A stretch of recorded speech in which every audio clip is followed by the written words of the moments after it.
My name is Nia. I am 32 years old and a single mother to an amazing 8-year-old boy named Jamal.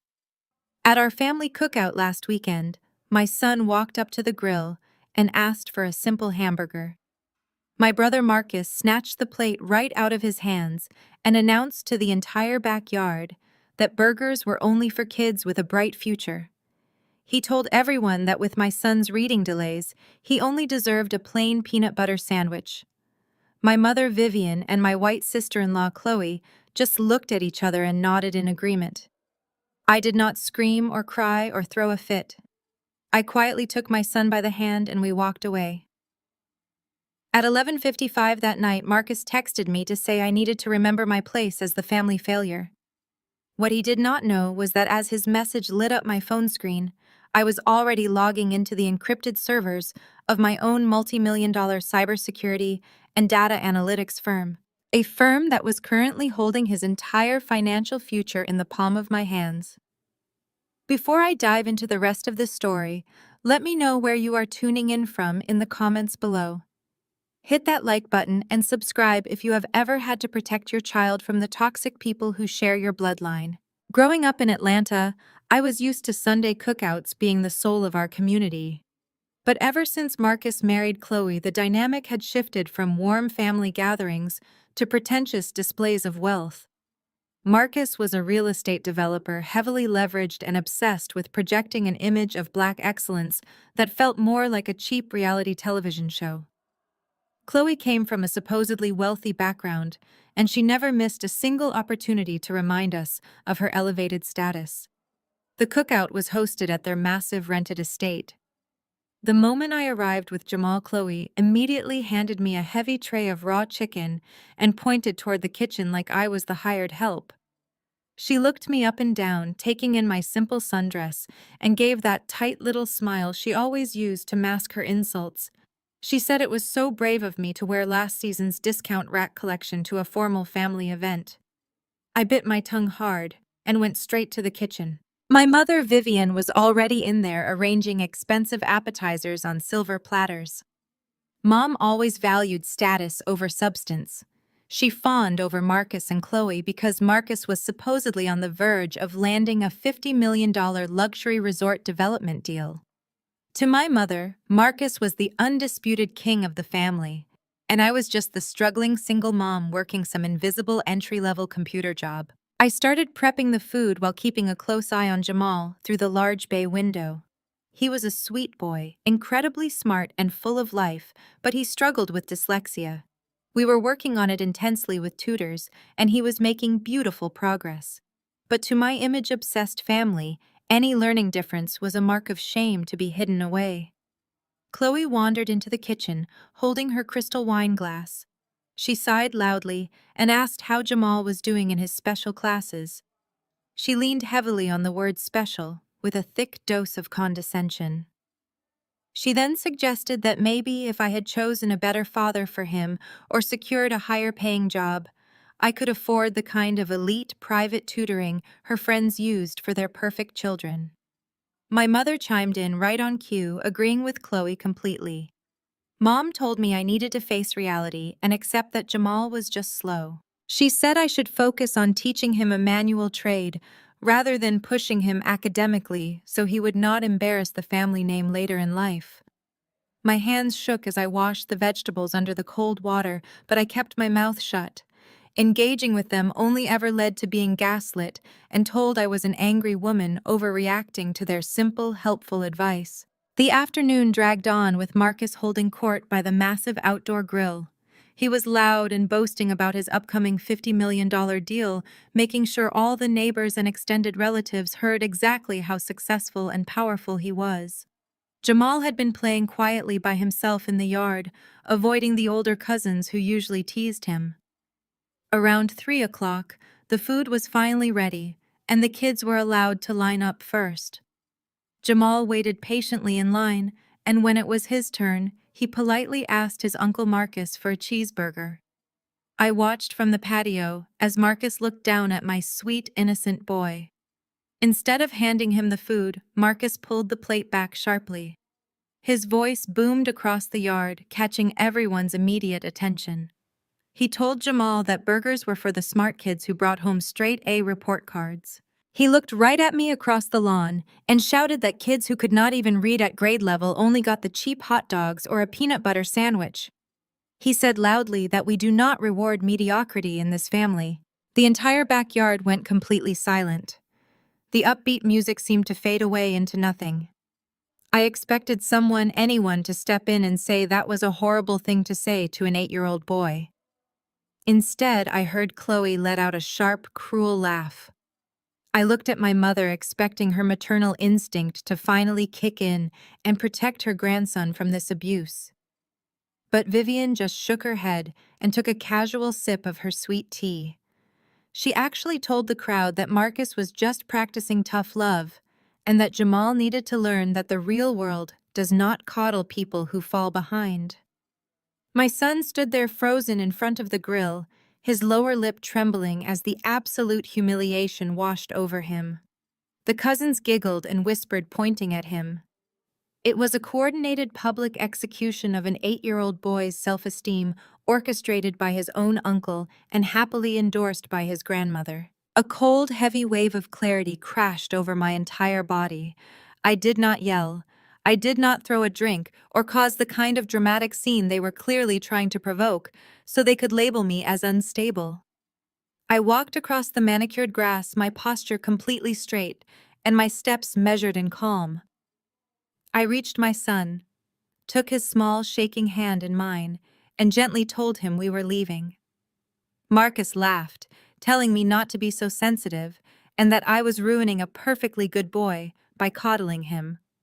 Chloe shouted from the wooden deck that I was destroying the family vibe by storming off over a harmless joke. I did not even grant them the dignity of a single response. I walked my son to my modest car, buckled him safely into his seat, and drove away from the toxic illusion they called a family. The drive back to our apartment was agonizing. Jamal cried softly in the back seat, asking me why his uncle hated him, and if he was really stupid, because his brain mixed up the letters on the page. Every single tear that fell from his eyes hardened a massive wall of ice around my heart. I pulled the car over, parked on a quiet tree-lined street, and climbed into the back seat to hold him. I held my baby tight and told him he was the smartest, bravest boy I knew in this entire world. I promised him that no one would ever be allowed to make him feel small or unworthy ever again. I told him his mind worked differently because it was designed to do extraordinary things that ordinary loud people like his uncle could never possibly understand. By the time we got home, he was calm, and I tucked him into bed early, reading his favorite stories until his breathing slowed and he fell asleep. I went to my home office and sat in the dark. For years, I had played the role of the quiet, struggling sister. When I dropped out of my regular corporate tech job to build my own startup, they all assumed I had failed miserably. I let them believe I was just doing basic computer support from home because their constant toxic competition was exhausting. In reality, my real estate data analytics and cybersecurity firm had exploded in value. I secured massive government contracts and major institutional investors. I was personally worth tens of millions of dollars, but I lived quietly, investing everything back into the business and my son's future.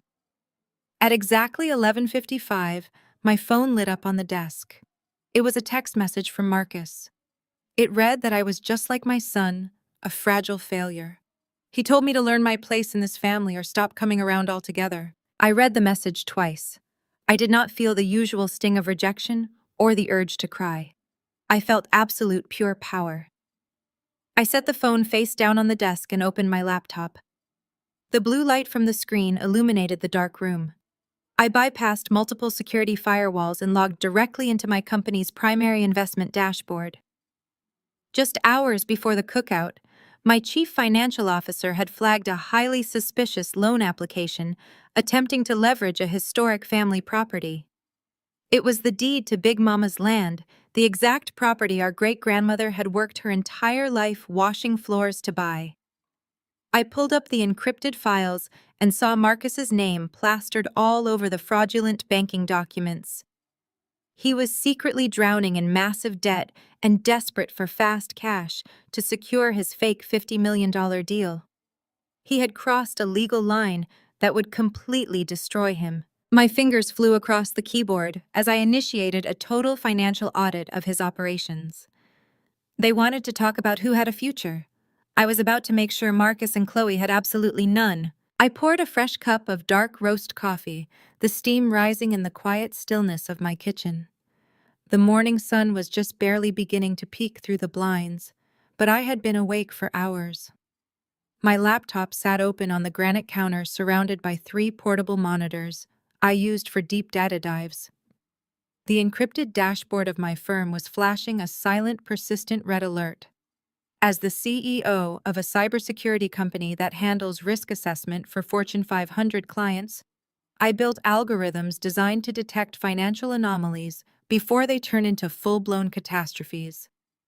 And the anomaly staring back at me right now was screaming fraud. I set my coffee mug down and began tracing the digital breadcrumbs my system had gathered overnight. Marcus was a man completely obsessed with appearances, but his financial reality was a catastrophic disaster. He was drowning in high-interest short-term loans and hiding behind a network of hollow shell companies. The $50 million luxury resort development deal he had been bragging about all afternoon to our relatives was completely stalled. The city zoning board had denied his permits 3 times due to severe environmental and structural concerns. To keep the project alive and prevent his primary investors from pulling their capital, he needed liquid cash immediately. He did not need this money for construction or architecture. He needed it for bribes. He was desperately trying to grease the palms of local politicians to force the permits through the system. But his credit was entirely maxed out, and no legitimate banking institution would touch him. That is when the second alert triggered on my screen and the breath completely left my lungs. He was applying for a massive private equity loan through a shadow lender, and the collateral he listed was Big Mama's land. My great-grandmother had purchased those 60 acres of prime Georgia soil with cash she saved from cleaning houses and taking in laundry for 40 years. It was our family's sacred heritage, the absolute only piece of generational wealth we actually possessed.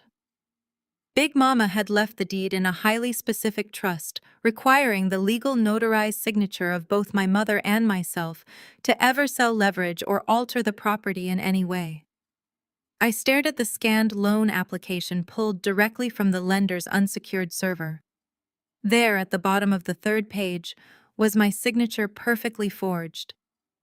Marcus had not just insulted my son. He had committed felony identity theft to steal the very land my great-grandmother bled for, just to fund his ego-driven illegal real estate scam. My heart pounded aggressively against my ribs, but my mind remained ice-cold and hyper-focused. I ran a cross-check on the notary public who stamped the fraudulent document. It was a man named Kevin who worked directly in Marcus's development firm as an administrative assistant. They had orchestrated this entire criminal scheme right under my nose, assuming I was too uneducated and too disconnected from the business world to ever find out. But what disturbed me the most was the other signature on the document. My mother's signature was sitting right next to my forged one, and unlike mine, it did not look fake at all. It looked entirely genuine. I needed to know exactly how deep this betrayal went before I burned his fragile empire to the absolute ground. I picked up my phone and dialed my mother's number. She answered on the 4th ring, sounding intensely annoyed and breathless, as if I had interrupted something incredibly important. She did not ask how Jamal was doing after the horrific scene at the cookout. She did not ask if we made it home safely. She just demanded to know what I wanted so early on a Sunday morning. I kept my voice perfectly level, masking the absolute rage boiling inside my chest. I told her I was organizing some old financial files and noticed the property tax bill for Big Mama's land had been redirected to Marcus's downtown business address. I casually asked if everything was all right with the family property. There was a heavy pause on the line. The silence stretched out thick, with sudden undeniable tension. Then her voice dropped into that familiar condescending tone she always used when she was about to put me in my place. She told me to stop snooping around in grown-up business and focus on my own messy life. I pressed harder, keeping my tone deceptively innocent. I told her that I was just worried because I saw a strange alert on my credit report regarding a commercial mortgage inquiry connected directly to the land. I asked her point blank if Marcus was trying to borrow money against our heritage without telling me. My mother snapped. She did not deny the accusation. Instead, she fiercely defended him just like she always did. She yelled through the phone that Marcus was doing exactly what had to be done to secure our family's future and elevate our status. She said his resort deal was going to make us millions of dollars and that the private lender just needed a little temporary security to push the loan through the final approval stages. I asked her how he managed to get my signature on the collateral documents without my permission or presence. She scoffed loudly and completely dismissed my concern as if I were complaining about a stolen pen rather than a federal crime. She told me it was just paperwork and that Marcus handled the technicalities to save me the headache since I would not understand the complex financial terms anyway. She actually praised him for taking the initiative to move the family forward while I was supposedly dragging us down. I asked her if she realized he was committing a severe felony and risking the only true asset our family owned. My mother actually laughed, a cold, bitter sound that echoed through the phone speaker and made my blood run freezing cold. She said Marcus was building a massive empire and bringing true glory to the family name. She told me I should be on my knees, feeling grateful he was willing to carry the heavy weight of our legacy. She explicitly stated that a single mother working a mediocre computer job could never achieve anything remotely important in this world. Her final words before she hung up on me were a strict, vicious warning. She told me not to dare stand in his way or try to ruin his multi-million-dollar deal out of pure selfish jealousy. She said if I opened my mouth or tried to block the loan, I would be entirely dead to her and the rest of the family. The line went dead. I slowly lowered the phone to the granite counter. The betrayal was absolute and complete. My own mother had happily sold out my great-grandmother's legacy and enthusiastically endorsed the theft of my identity, all to feed the delusion of her golden child. They had humiliated my innocent son to elevate themselves in front of a crowd. Now they were attempting to steal my heritage and risk my legal standing to save themselves from bankruptcy. They truly believed I was a powerless, helpless bystander in my own life. They thought I was a poor, struggling woman who would just bow her head and take the abuse because I had no resources to fight back. I turned back to my multi-monitor setup, my fingers resting lightly on the mechanical keyboard. It was time to show them exactly what a multi-million-dollar cybersecurity CEO could do to a house built entirely on arrogance and fraud. The morning light crept through the blinds of my home office, but I had not moved from my chair. My eyes were locked on the glowing screens mapping out the digital blueprint of my brother's financial ruin. The most obvious reaction to discovering a felony forgery would be to pick up the phone and call the police. I could have sent a squad car to Marcus's ridiculous rented mansion right then and there. He would be arrested in his driveway wearing his expensive silk pajamas. It would have been a quick, explosive victory. But a criminal charge was too simple. It was too blunt. If I called the authorities, my mother would immediately play the victim. She would drain her own retirement accounts to post his bail. She would hire the best defense attorneys in the city and spin a massive narrative to the entire extended family about how I was a vindictive, jealous sister trying to destroy a successful black man over a simple paperwork misunderstanding. I did not want a messy public trial. I did not want my mother finding a way to excuse his behavior. I wanted absolute total control. I wanted to hold the strings to his entire life in my hands before he even realized he was a puppet. I needed a surgical strike, and I had the exact financial machinery to execute it. 3 days later, I sat in the heavily soundproofed downtown office of my private corporate attorney, Robert Sterling. The room smelled of expensive leather and old paper. From an over-the-shoulder view, anyone watching would see a quiet, unassuming woman in a simple beige trench coat sitting across from one of the most ruthless legal minds on the East Coast. Robert was one of the very few people who knew the true scale of my wealth. He managed the legal architecture of my cybersecurity firm and handled my anonymous investments. Robert spread the printed copies of Marcus's loan application across the polished mahogany table. He traced a finger over the crude forgery of my signature and shook his head in absolute disbelief. He told me it was the most arrogant, sloppy attempt at fraud he had seen in his 30-year career. He confirmed that Marcus was borrowing exactly $4.2 million from a predatory private lending group called Ironclad Finance. Ironclad was notorious for funding high-risk commercial developments at astronomical interest rates. They did not care about Marcus's business acumen. They only cared that he had listed a pristine, debt-free 60-acre property as collateral. Robert looked at me over his glasses and asked if I wanted him to draft a cease and desist order or go straight to the district attorney. I took a slow sip of the black coffee his assistant had brought in. I told Robert we were not going to stop the loan. We were going to buy it. I owned a private venture capital branch called Apex Vanguard. It was a completely insulated holding company I used for aggressive corporate acquisitions and discreet investments. There was absolutely no public link between Apex Vanguard and my name or my primary cybersecurity firm. To the outside world, it was just another faceless corporate entity sitting on a massive pile of liquid cash. I explained my strategy to Robert. Ironclad Finance was currently holding Marcus's loan application, but they were getting nervous. My analytics software showed that Marcus's zoning permits for the luxury resort had been flagged again by the city's Environmental Protection Board. Ironclad was holding a high-risk asset, and they knew Marcus was bleeding cash. I instructed Robert to have Apex Vanguard approach Ironclad immediately. We would offer to buy Marcus's debt portfolio in its entirety. We would pay them a premium in pure cash to take the risk off their hands. Ironclad would be thrilled to exit a stalling development deal with a guaranteed profit. They would happily sign over the paper. Robert leaned back in his leather chair, a slow, brilliant smile spreading across his face as he realized exactly what I was doing. By purchasing the debt through my holding company, I was effectively becoming my brother's sole creditor. Marcus would receive his $4.2 million. He would think he had won.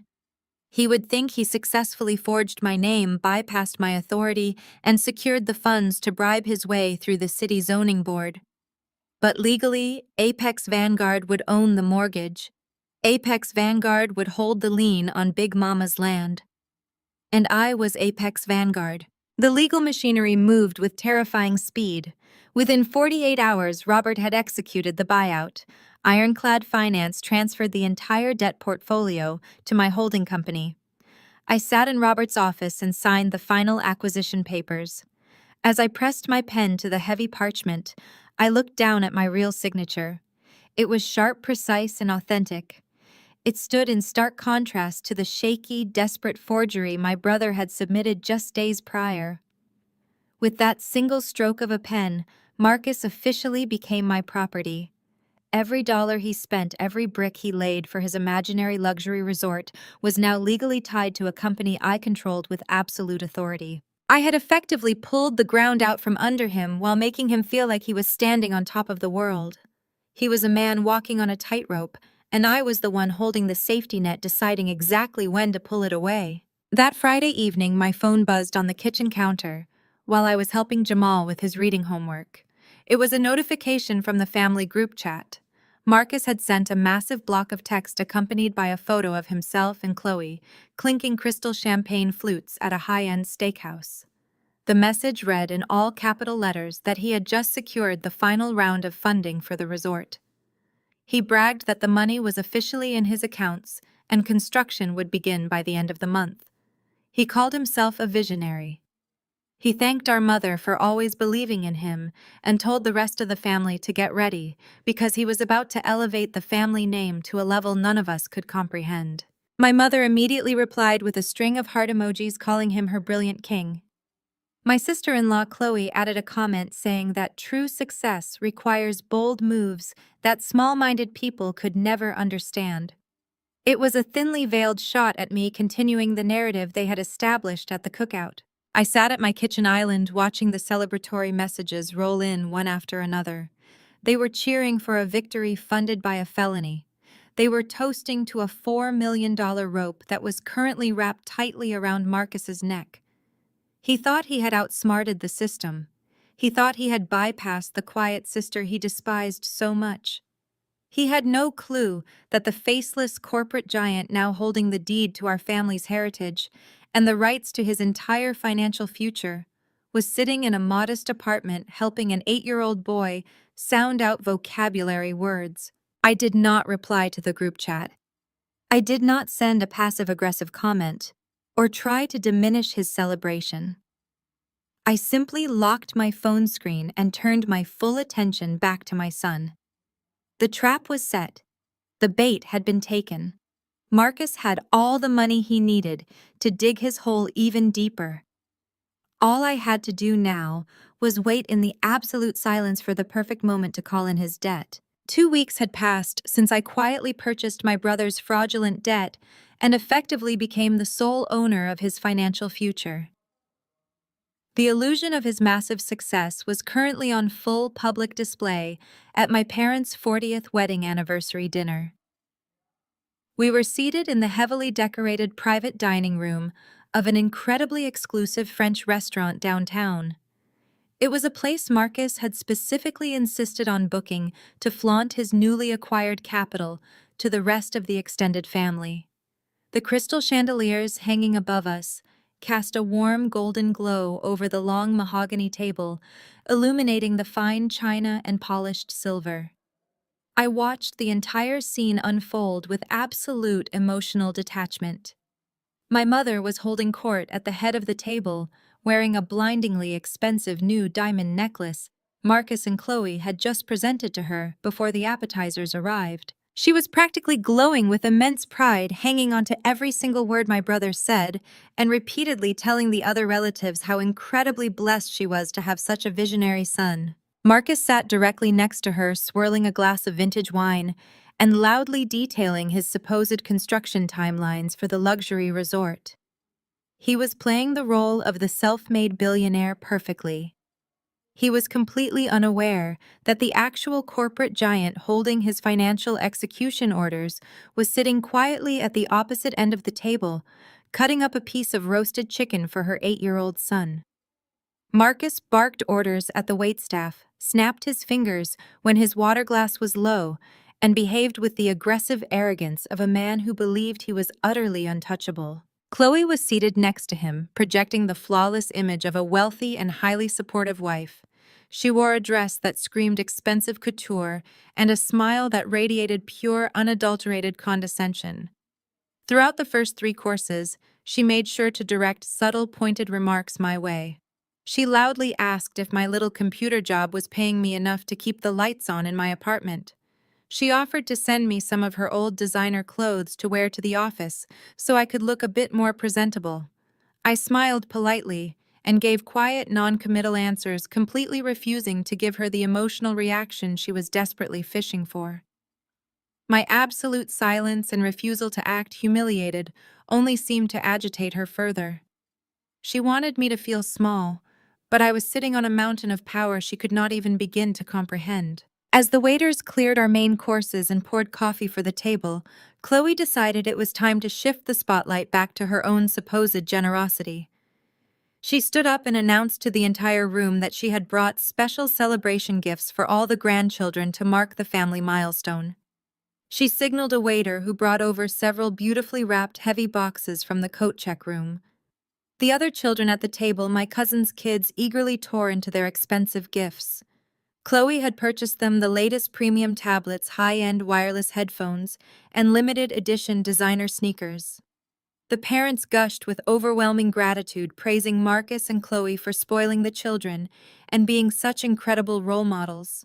Then Chloe turned her malicious attention to my son Jamal. She slid a very thin, hastily wrapped package across the pristine white tablecloth. It severely lacked the heavy, expensive feel of the other gifts. Jamal looked up at me for permission, and I gave him a small, encouraging nod. He carefully peeled back the cheap paper. Inside was a flimsy dollar store coloring book meant for toddlers, complete with a small cardboard box of oversized, chunky crayons. Jamal stared at the items in quiet confusion. He was an incredibly brilliant 8-year-old who was currently reading 3 grade levels ahead of his peers and obsessed with building complex, functional robotic models. He knew exactly what this was, and he knew it was an insult. Chloe did not wait for his reaction. She leaned forward, resting her chin on her perfectly manicured hands, and projected her voice so every single person at the long table could hear her clearly. She smiled that sickeningly sweet fake smile and said she heard he was a bit slow in his development, so she figured a preschool coloring book would be exactly his speed. The entire private dining room went dead silent.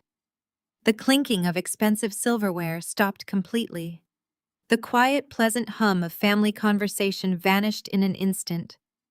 I looked directly at my mother, expecting her to intervene and immediately reprimand Chloe for publicly insulting her own grandson.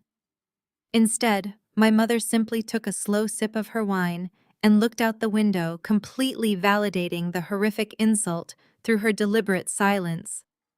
Marcus let out a short, amused chuckle, shaking his head side to side, as if Chloe had just delivered a brilliant comedic punchline. I did not scream. I did not throw my drink across the table. I did not exhibit the loud, angry stereotype they were all eagerly waiting for. I calmly placed my white linen napkin on the table and stood up.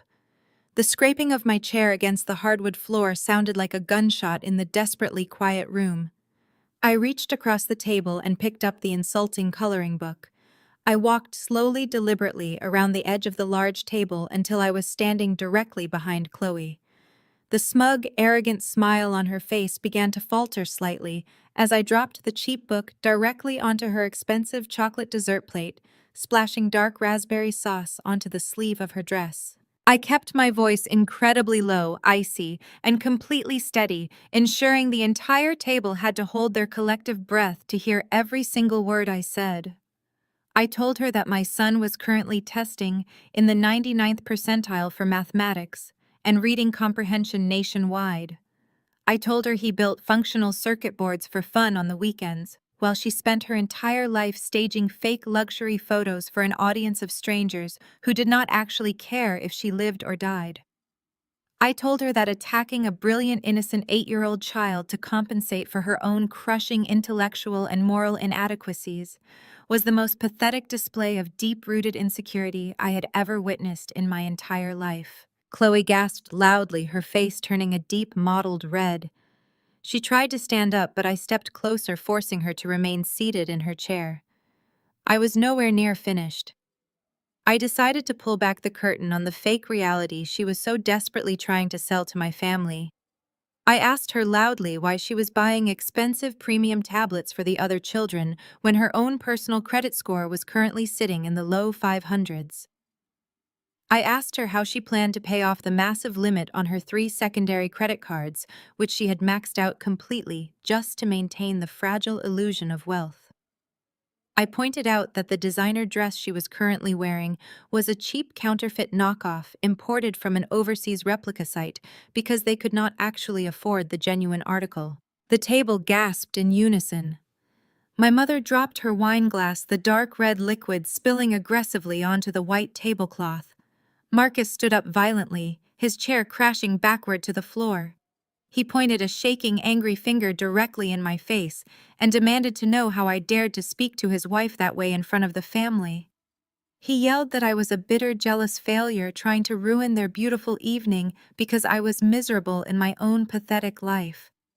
He ordered me to apologize to Chloe immediately and beg our mother for forgiveness for ruining the anniversary dinner. I turned my attention slowly from the trembling wife to my brother. I looked him directly in the eyes. I saw the desperate manic energy hiding just behind his aggressive physical posture. I stepped away from Chloe and walked right up to him, closing the distance between us. I lowered my voice even further, stepping directly into his personal space. I told him he had absolutely no right to demand respect from anyone in this room. I told him I knew exactly how he funded the expensive dinner we were currently eating. I told him I knew his highly publicized resort development deal was a failing sinking ship and that he was desperately borrowing money from predatory lenders just to keep the lights on in his rented mansion. I told him that buying expensive jewelry for our mother did not make him a successful businessman. It just made him a highly skilled fraud who was drowning in debt he could never possibly repay. Marcus froze completely. The blood drained entirely from his face, leaving him looking pale and utterly terrified. The aggressive, protective bravado vanished in a single instant. He realized in that specific moment that I knew far more about his financial reality than I should ever possibly know. He still had absolutely no idea that I owned his massive debt, but he suddenly realized his darkest, most guarded secrets were no longer hidden in the shadows. He opened his mouth to speak, but no words came out. I turned back to Jamal, who was watching me with wide, highly observant eyes. I smiled warmly at my beautiful son, told him to gather his coat, and promised him we were leaving this place to get gourmet ice cream instead of sitting in a room full of toxic, fraudulent people. I did not look back at my mother. I did not say a single word of goodbye to the extended family. I held my son's hand securely and walked out of the private dining room with my head held high and my posture perfect. Behind me, the silence was absolute and crushing. The grand illusion Marcus and Chloe had spent weeks meticulously building was fractured beyond repair. They were left sitting in a puddle of spilled wine and massive public humiliation, holding a cheap dollar store coloring book. The quiet counterattack had officially been launched, and they had absolutely no idea that the real permanent destruction was still coming for them. The heavy oak doors of the private dining room had barely swung shut behind me when the sharp, frantic clicking of heels echoed against the polished marble floor. My mother was practically sprinting to catch up with us. If a camera were capturing this exact moment, the perspective would be a shaky handheld shot tracking rapidly behind me before whipping around to catch the sudden explosion of violence. The previously serene and sophisticated atmosphere of the main restaurant shattered instantly as she closed the distance. She grabbed my left shoulder with a grip so vicious her manicured nails dug painfully through the fabric of my coat. I turned around instinctively, using my momentum to sweep Jamal behind my legs, shielding him from whatever erratic behavior she was about to unleash. I did not even have a fraction of a second to brace myself. My mother swung her right arm with blinding speed. The open palm slap echoed like a gunshot across the quiet, elegant dining room. The sheer physical force of the blow snapped my head violently to the side. A sharp, piercing ring filled my left ear, and the hot, metallic taste of blood instantly flooded my mouth. My teeth had sliced deep into my lower lip from the brutal impact. Gasps erupted from the surrounding tables. Diners froze instantly with their expensive wine glasses hovering halfway to their mouths. Waiters stopped dead in their tracks, their silver trays paralyzed in midair. The entire restaurant descended into a shocked, suffocating silence. I slowly turned my head back to face her. I did not raise my hand to cradle my cheek. I did not flinch or retreat. I kept my posture completely rigid and heavily anchored, ensuring my son remained safely tucked behind me, completely insulated from her physical rage. My mother stood there, trembling with absolute unhinged fury, her chest heaving as she pointed a shaking diamond-ringed finger directly at my face. She completely ignored the dozens of affluent strangers watching her public meltdown. Instead, she unleashed a vitriolic tirade that had clearly been brewing inside her for decades. She screamed that I was a bitter, jealous disappointment who simply could not stand to see anyone else succeed. She demanded to know how I dared to disrespect Marcus and his wife in front of our entire family. She yelled that Chloe was a woman of true high-class breeding, her precious, sophisticated white daughter-in-law, who deserved absolute unyielding respect. According to my mother, I was nothing but a miserable, worthless failure trying to drag my incredibly successful brother down to my own pathetic level. She hurled the words at me with genuine, unfiltered hatred. She said I was a walking embarrassment to the family name. She screamed that my jealousy over Marcus's multi-million-dollar empire was eating me alive, making me act like a wild, uncultured animal who did not know how to behave in polite society. She told me I had intentionally ruined their beautiful anniversary celebration because I was fundamentally incapable of experiencing joy for anyone but myself. Every single word she weaponized was a deliberate, calculated attempt to shatter my self-esteem and force me back into the tiny, insignificant box she had built for me since childhood. She wanted to break me right there in the middle of the crowded restaurant to prove her ultimate dominance and violently protect her golden child. I stood absolutely still, letting her completely exhaust her frantic, manic energy. The physical sting radiating across my cheek was absolutely nothing compared to the freezing clarity that was rapidly taking over my mind. For 35 years, I had desperately sought this woman's approval. I had endured her snide remarks, her blatant favoritism, her constant financial demands, and her endless belittling, all because I blindly believed that deep down, she possessed some shred of unconditional maternal love for me. That pathetic delusion evaporated permanently in the span of a single heartbeat. The mother standing in front of me was a complete stranger, violently defending a fraudulent illusion while physically attacking her own flesh and blood. She had made her choice permanently and irreversibly. I raised my hand slowly and deliberately. I used the back of my thumb to wipe the smear of warm blood running from my split lip. I looked at the bright red stain on my skin for a brief second before locking my eyes directly onto hers. I did not shed a single tear. My eyes were entirely dry, devoid of any sorrow, grief, or submission. The only thing radiating from my posture was cold, calculating, absolute power. My mother's furious, aggressive expression faltered for a fraction of a second. She had fully expected me to cry, to crumble, to run away in absolute shame, just like I always did when I was younger. My total lack of an emotional breakdown severely unnerved her. Marcus had followed her out into the main dining area and was now standing a few paces behind her. He was breathing heavily, his expensive custom suit jacket slightly wrinkled, looking exactly like a man desperately trying to maintain a rapidly crumbling facade. He clearly thought his mother's physical assault had put me back in my place. He thought the public humiliation would silence me forever and force me into submission. I stepped forward, closing the physical gap between my mother and myself. She instinctively took a half step backward, suddenly intimidated by the sheer lack of fear in my eyes. I looked right past her, focusing my complete undivided attention on Marcus. A slow, freezing smile spread across my face. It was not a smile of joy or conciliation.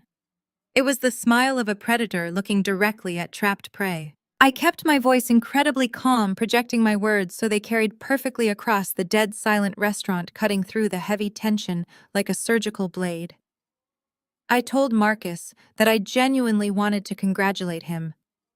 I said I wanted to officially recognize his brilliant $50 million luxury resort project and the incredible staggering lengths he was willing to go to secure his funding.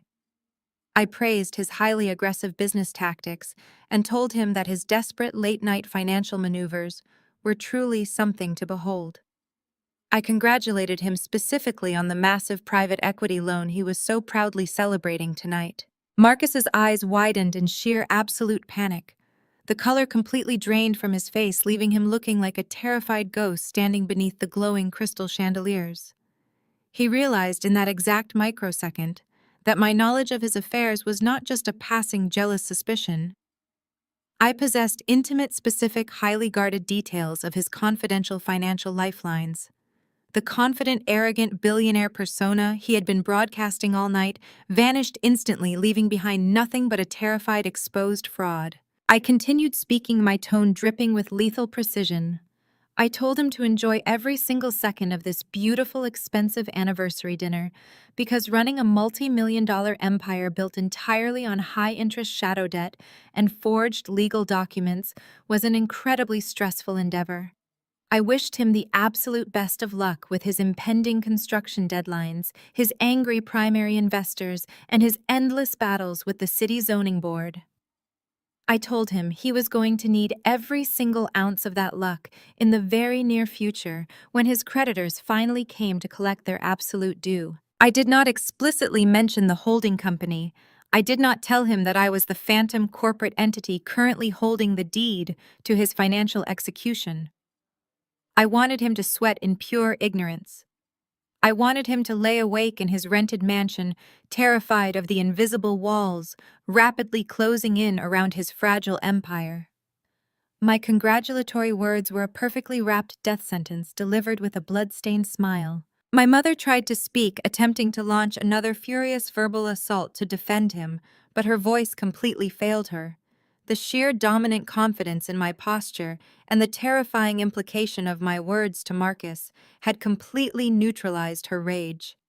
She looked frantically back at her golden boy, expecting him to retaliate, to put me in my place with his usual loud, arrogant bravado.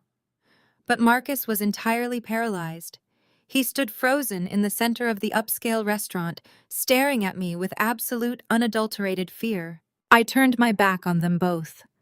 I adjusted my coat, gripped Jamal's small hand securely in mine, and walked straight out the heavy glass front doors of the restaurant. The cool, crisp night air hit my face instantly, clearing away the suffocating, toxic atmosphere of that dining room. I did not look back. I did not need to. The battle of petty words and physical intimidation was entirely over. The real war, the quiet, ruthless financial decimation of Marcus's life was already in motion. They had chosen their path, and I had chosen mine. The next time we spoke, it would not be as family members screaming at a dinner table. It would be as a silent corporate creditor dismantling a desperate debtor brick by fraudulent brick. The grand ballroom of the sprawling downtown country club was suffocatingly opulent. Massive crystal chandeliers hung from the vaulted ceilings, casting a blinding light over ice sculptures, imported orchids, and hundreds of wealthy local investors dressed in custom tuxedos and designer gowns. This was Marcus's ultimate fundraising gala, the grand public unveiling of his imaginary luxury resort project. He had rented the most expensive venue in the city using the very funds he had secured through his fraudulent private equity loan.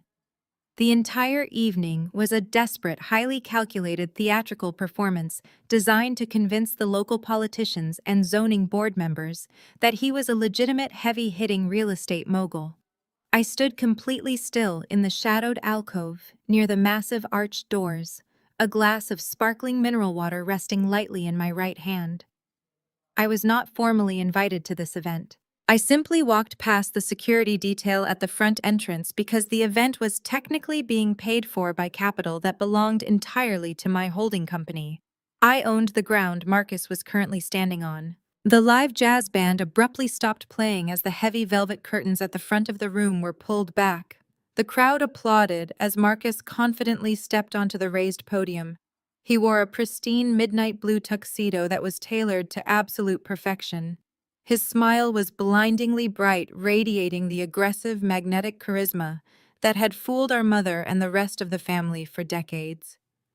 From a slow, continuous tracking perspective, the visual focus pushed steadily inward, closing the distance until the frame rested entirely on Marcus's arrogantly triumphant face.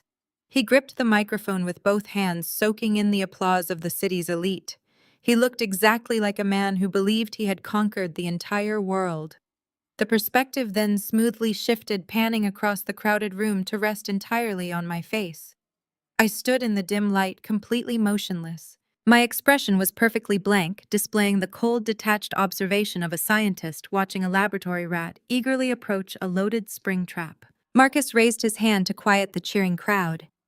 He began a long, practiced monologue about vision, perseverance, and the heavy burden of generational greatness. He spoke passionately about overcoming small-minded obstacles and pushing past the jealous doubters who lacked the mental capacity to understand true wealth. Every single word was a deliberate, thinly veiled insult directed entirely at me. My mother Vivian was standing in the front row, clapping louder than anyone else in the room. She was wearing another new expensive gown, wiping away dramatic tears of joy as she watched her golden child command the room.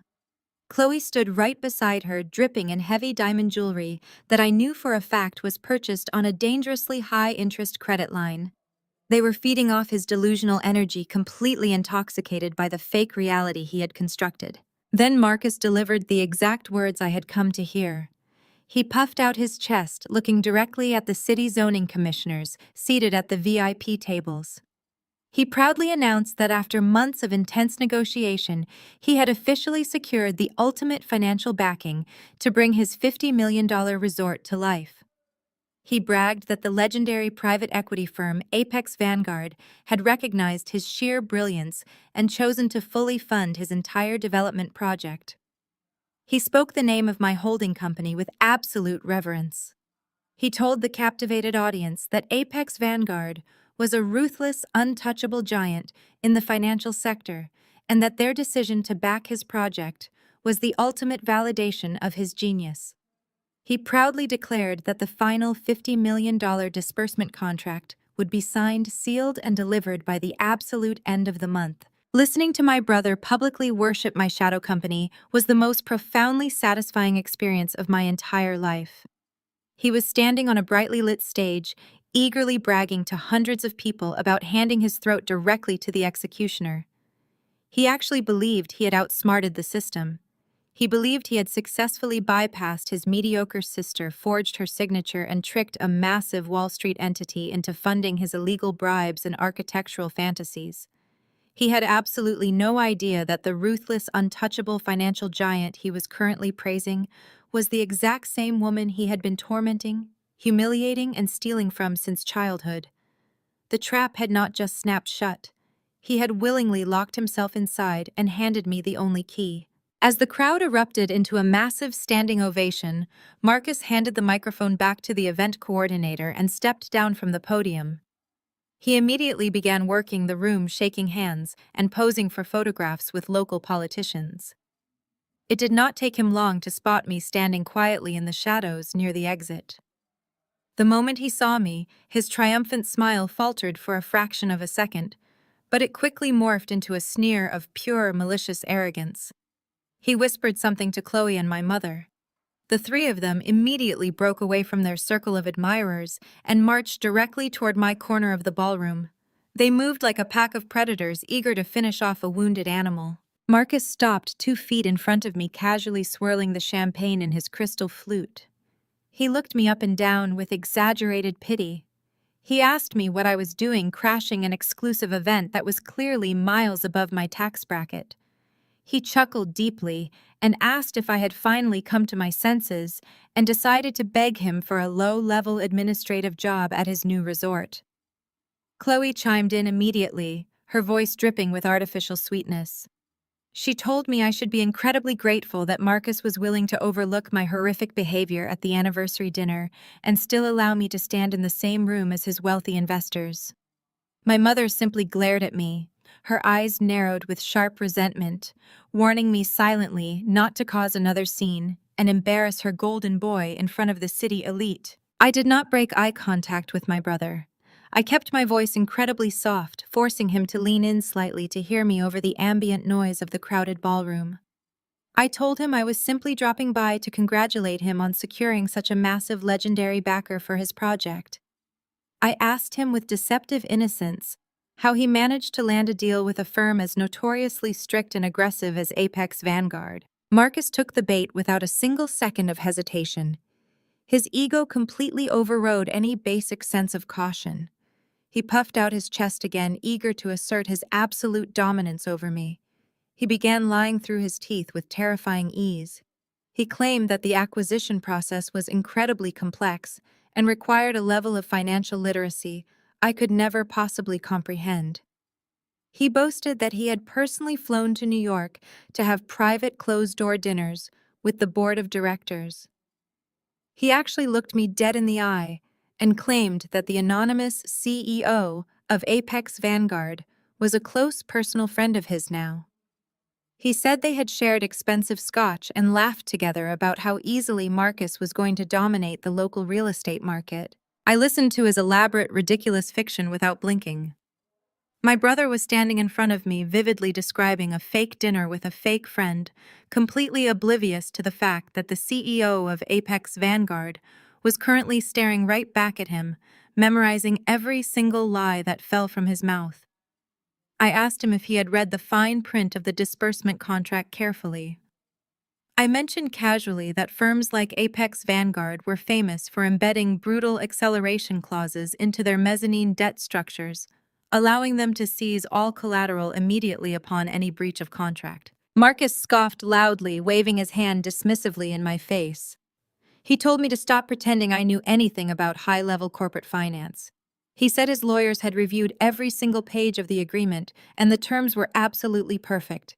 He proudly reiterated that the $50 million transfer was guaranteed to hit his accounts by the end of the month, securing his empire permanently. He leaned in close, his breath smelling heavily of alcohol and expensive cologne. He whispered that I had lost the war. He told me that Big Mama's land was going to be the foundation of a modern empire, and there was absolutely nothing my bitter, jealous mind could do to stop it. I let a slow, genuine smile spread across my face. It was the first real smile I had shown him in years. The quiet, chilling confidence in my expression caused his arrogant smirk to waver slightly. He searched my eyes, looking for the familiar pain or submission he was so used to extracting from me, but he found absolutely nothing but empty, bottomless void. I took a slow, deliberate step backward, preparing to leave the stifling ballroom. I looked at my mother, who was still glaring at me with unjustified hatred. I looked at Chloe, who was adjusting her fake diamonds. Finally, I looked back at the man who had stolen my identity and mortgaged our family heritage. I told Marcus that his speech was truly magnificent. I told him that I was incredibly impressed by his relationship with the CEO of Apex Vanguard. I promised him that I would not dream of standing in his way anymore.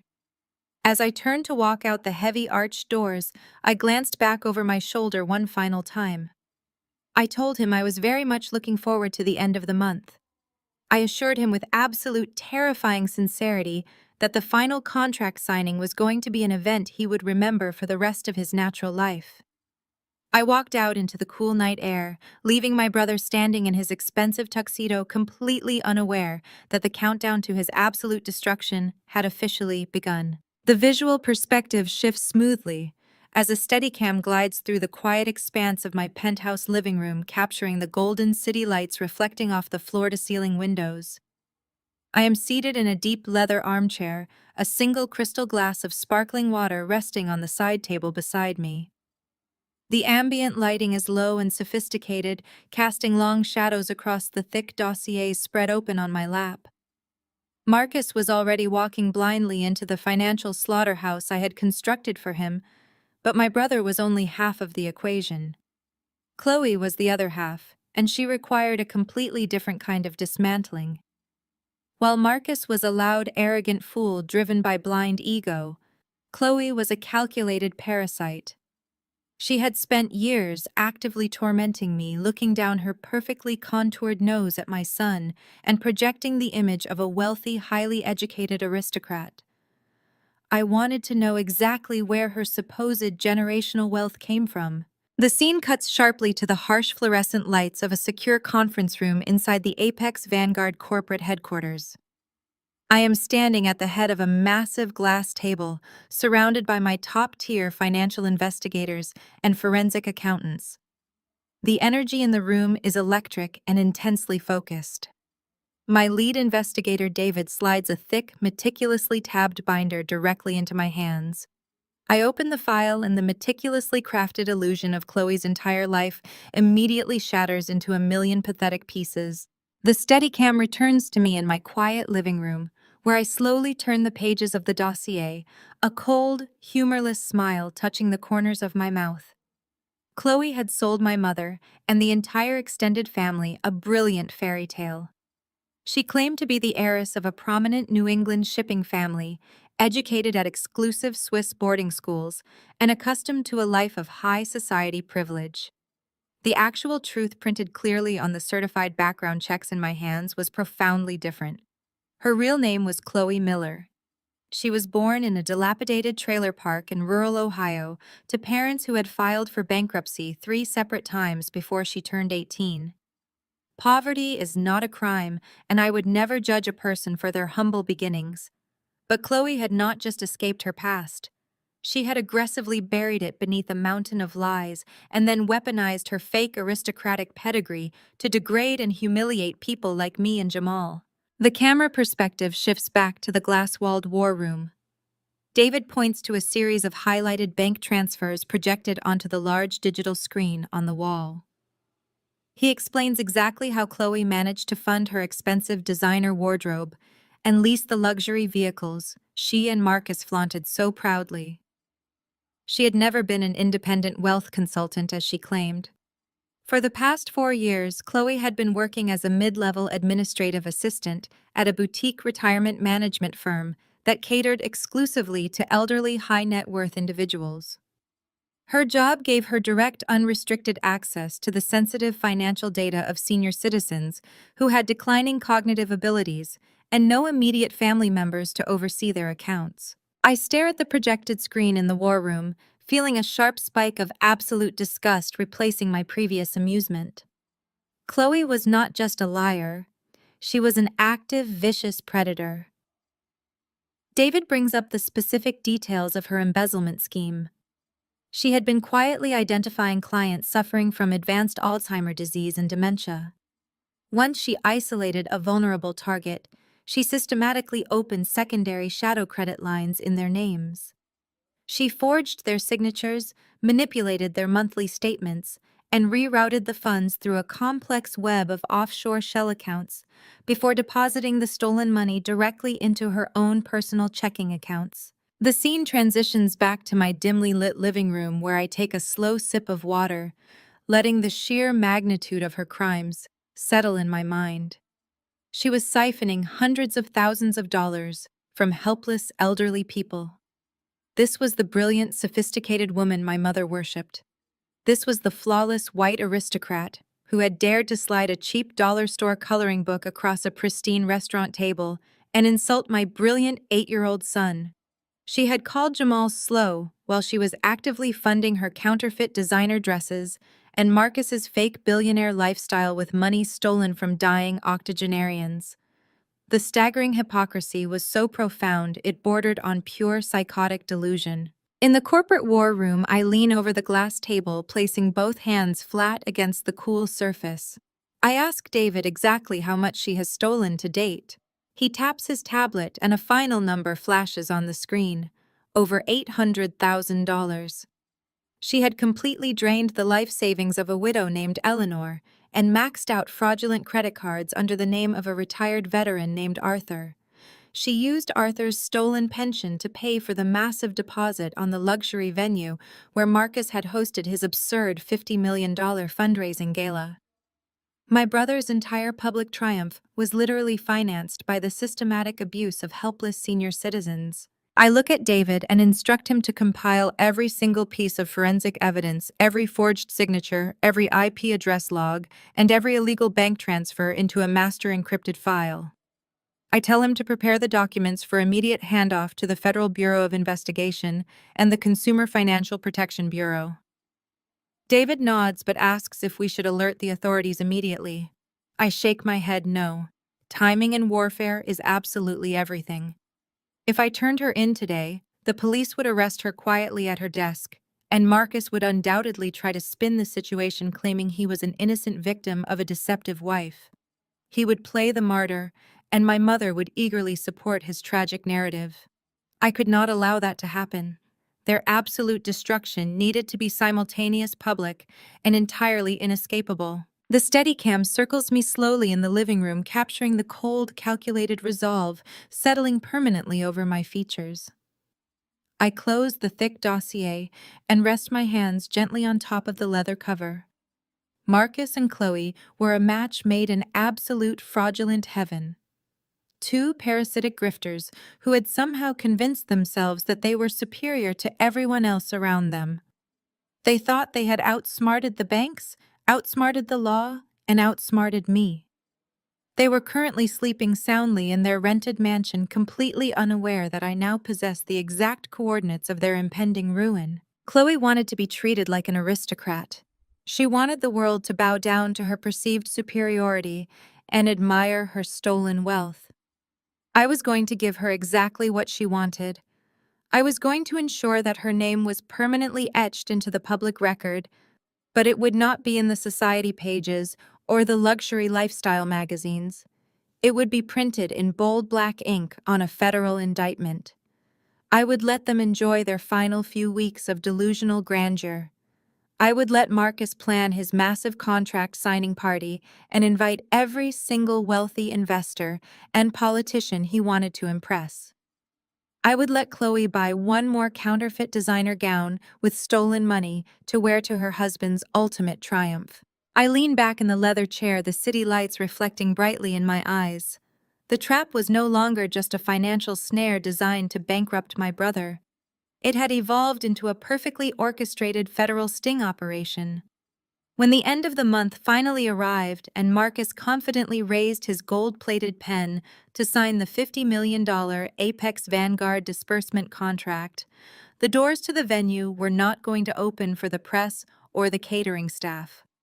They were going to open for a highly coordinated team of federal agents armed with arrest warrants for massive wire fraud, identity theft, and elder abuse. I would be standing right there in the front row, watching the fake aristocrat and the fake billionaire finally reap the absolute devastation they had so gleefully sown. The final 48 hours before the scheduled contract signing played out exactly like a psychological thriller. If a camera were actively documenting Marcus during those 2 days, the lens would be entirely restricted to tight, claustrophobic angles. The lighting would be dark, harsh, and unforgiving. The framing would track his movements with a jerky, erratic instability, perfectly mirroring his rapidly deteriorating mental state. He was a man completely cornered by his own towering hubris, pacing the hardwood floors of his rented mansion like a caged animal. I did not need to be in the room to see it. The comprehensive daily surveillance briefings provided by my lead investigator, David, painted the cinematic picture with absolute terrifying clarity. Marcus had completely exhausted his financial runway. The initial private equity loan I had secretly purchased was entirely gone, drained by his desperate attempts to maintain the illusion of active construction, and heavily depleted by Chloe's relentless parasitic spending. He was completely out of legitimate capital, and the massive $50 million disbursement from Apex Vanguard was the only thing keeping his artificial empire from collapsing into dust. But Marcus had a severe immediate problem.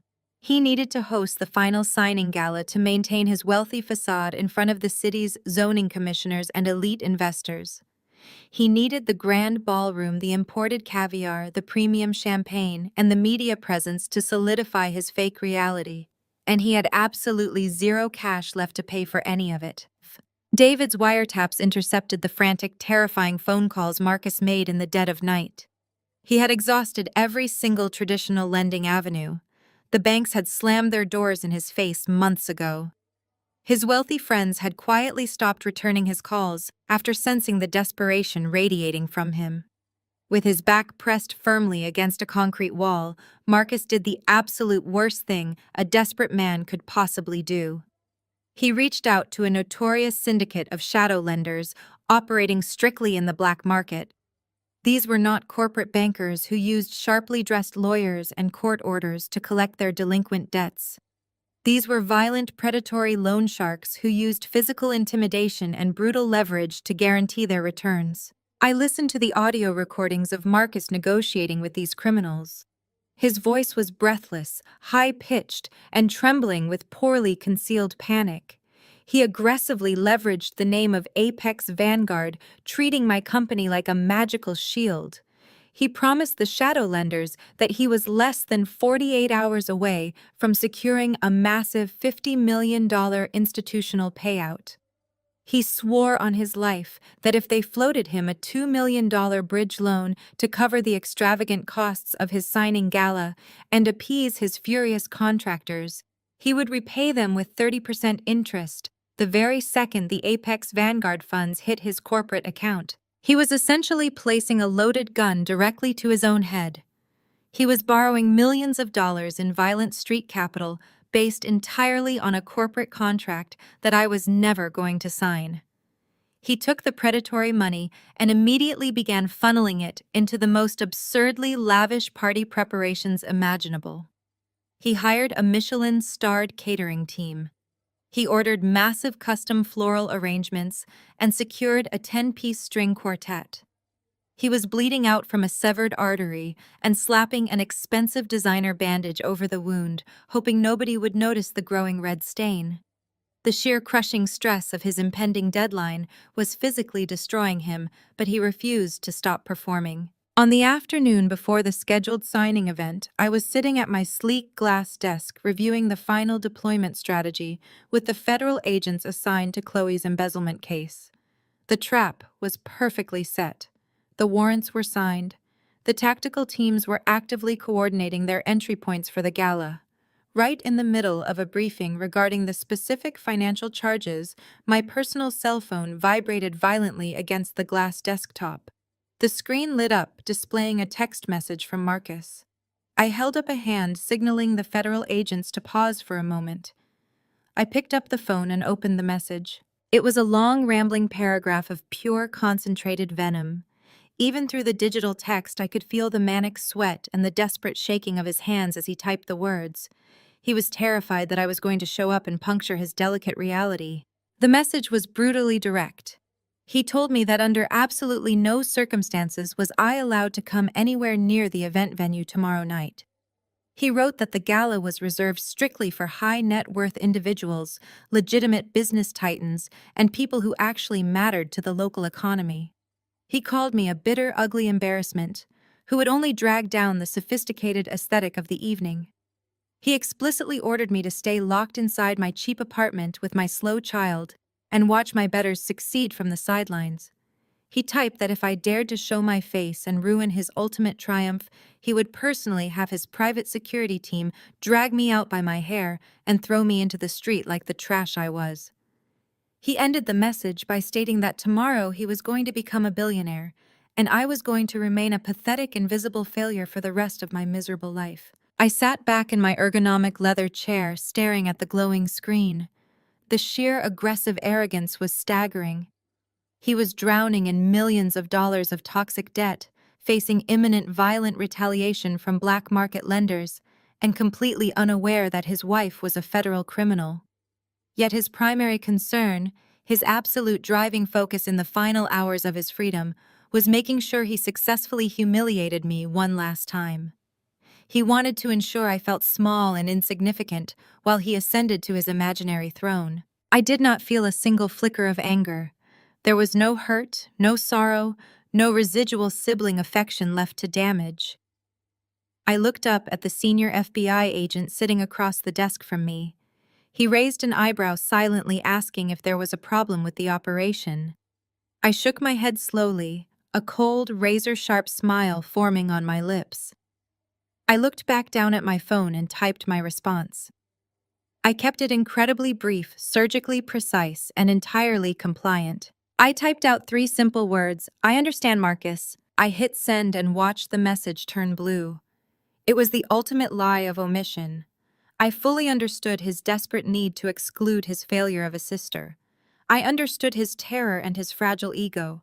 I would absolutely grant his wish.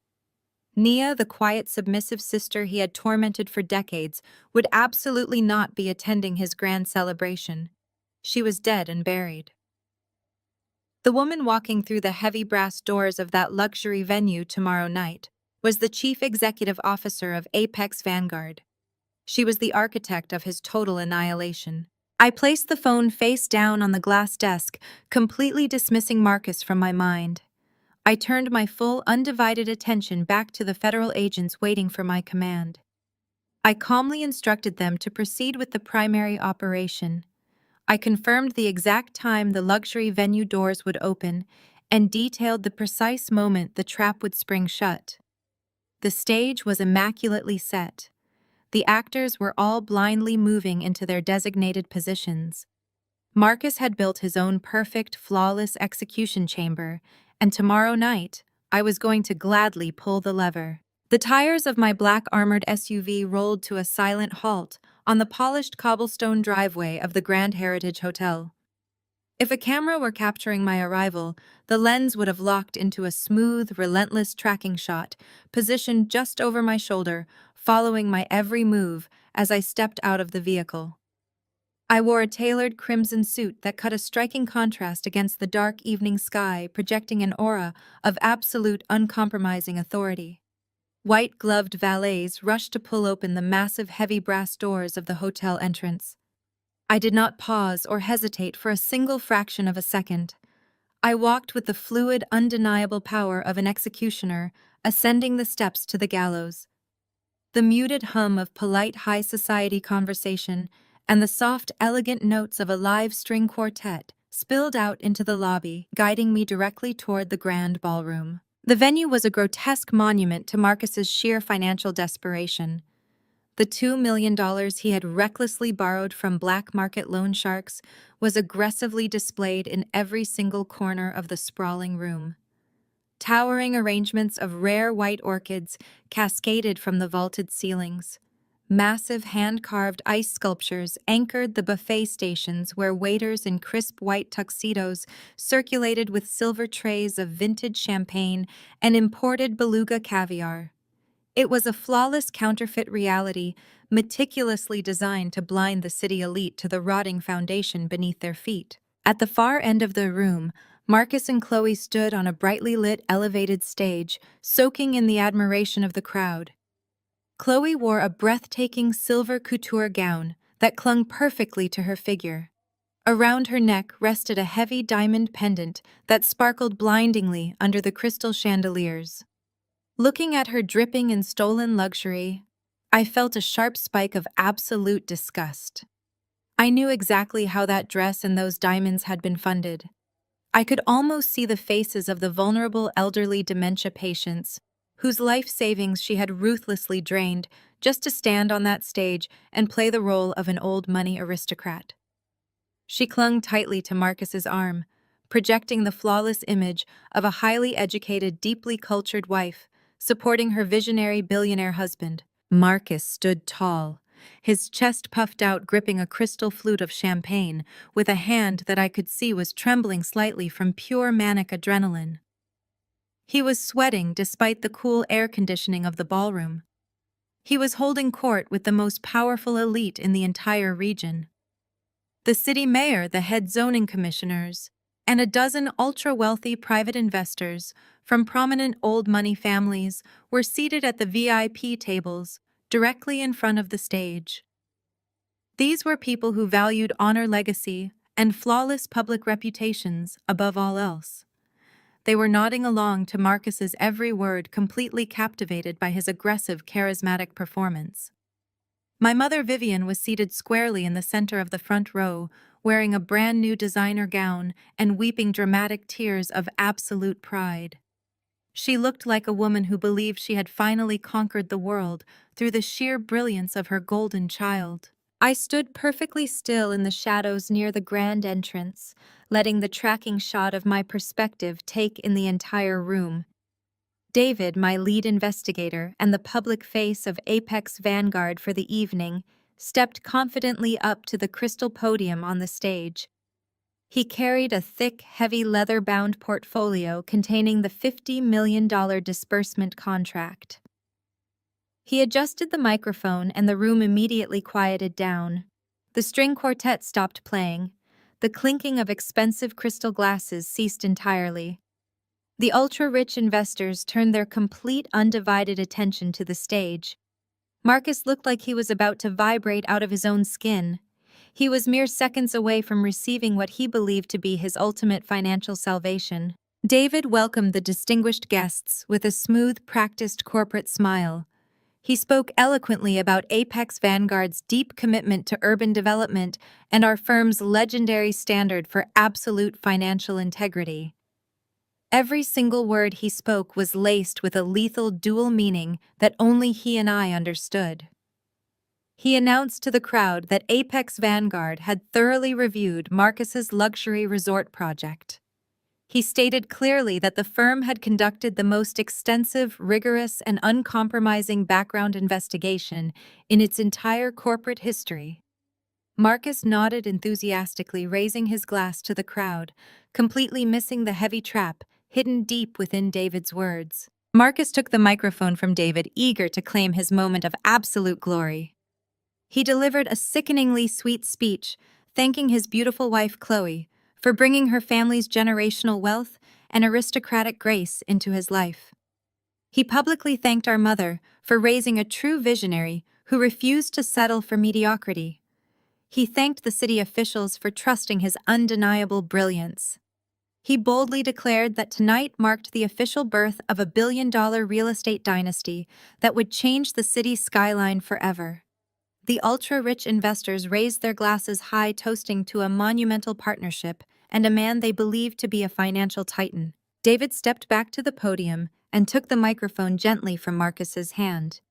He announced to the breathless room that before the $50 million disbursement contract could be officially signed and executed, it required the physical presence and final authorization of the Apex Vanguard Chief Executive Officer. The room erupted into polite, eager applause. Marcus practically salivated, staring hungrily at the heavy double doors at the back of the room, waiting for a legendary Wall Street tycoon to walk through and hand him his empire. I stepped out of the shadows. My heels clicked rhythmically against the polished marble floor, a sharp, commanding sound that instantly severed the polite applause. The crowd naturally parted, forming a wide, clear path straight down the center of the ballroom. I walked down the aisle with my head held high, my posture completely rigid, my eyes locked dead onto the stage. Marcus saw me first. The arrogant, triumphant smile instantly melted off his face, replaced by a mask of pure, unadulterated horror. His hand began to shake so violently, the expensive vintage champagne sloshed over the rim of his crystal flute and spilled directly onto his custom tuxedo shoes. He remembered his vicious text message. He remembered explicitly forbidding his ugly dropout sister from attending his gala. He remembered threatening to have me dragged out by my hair.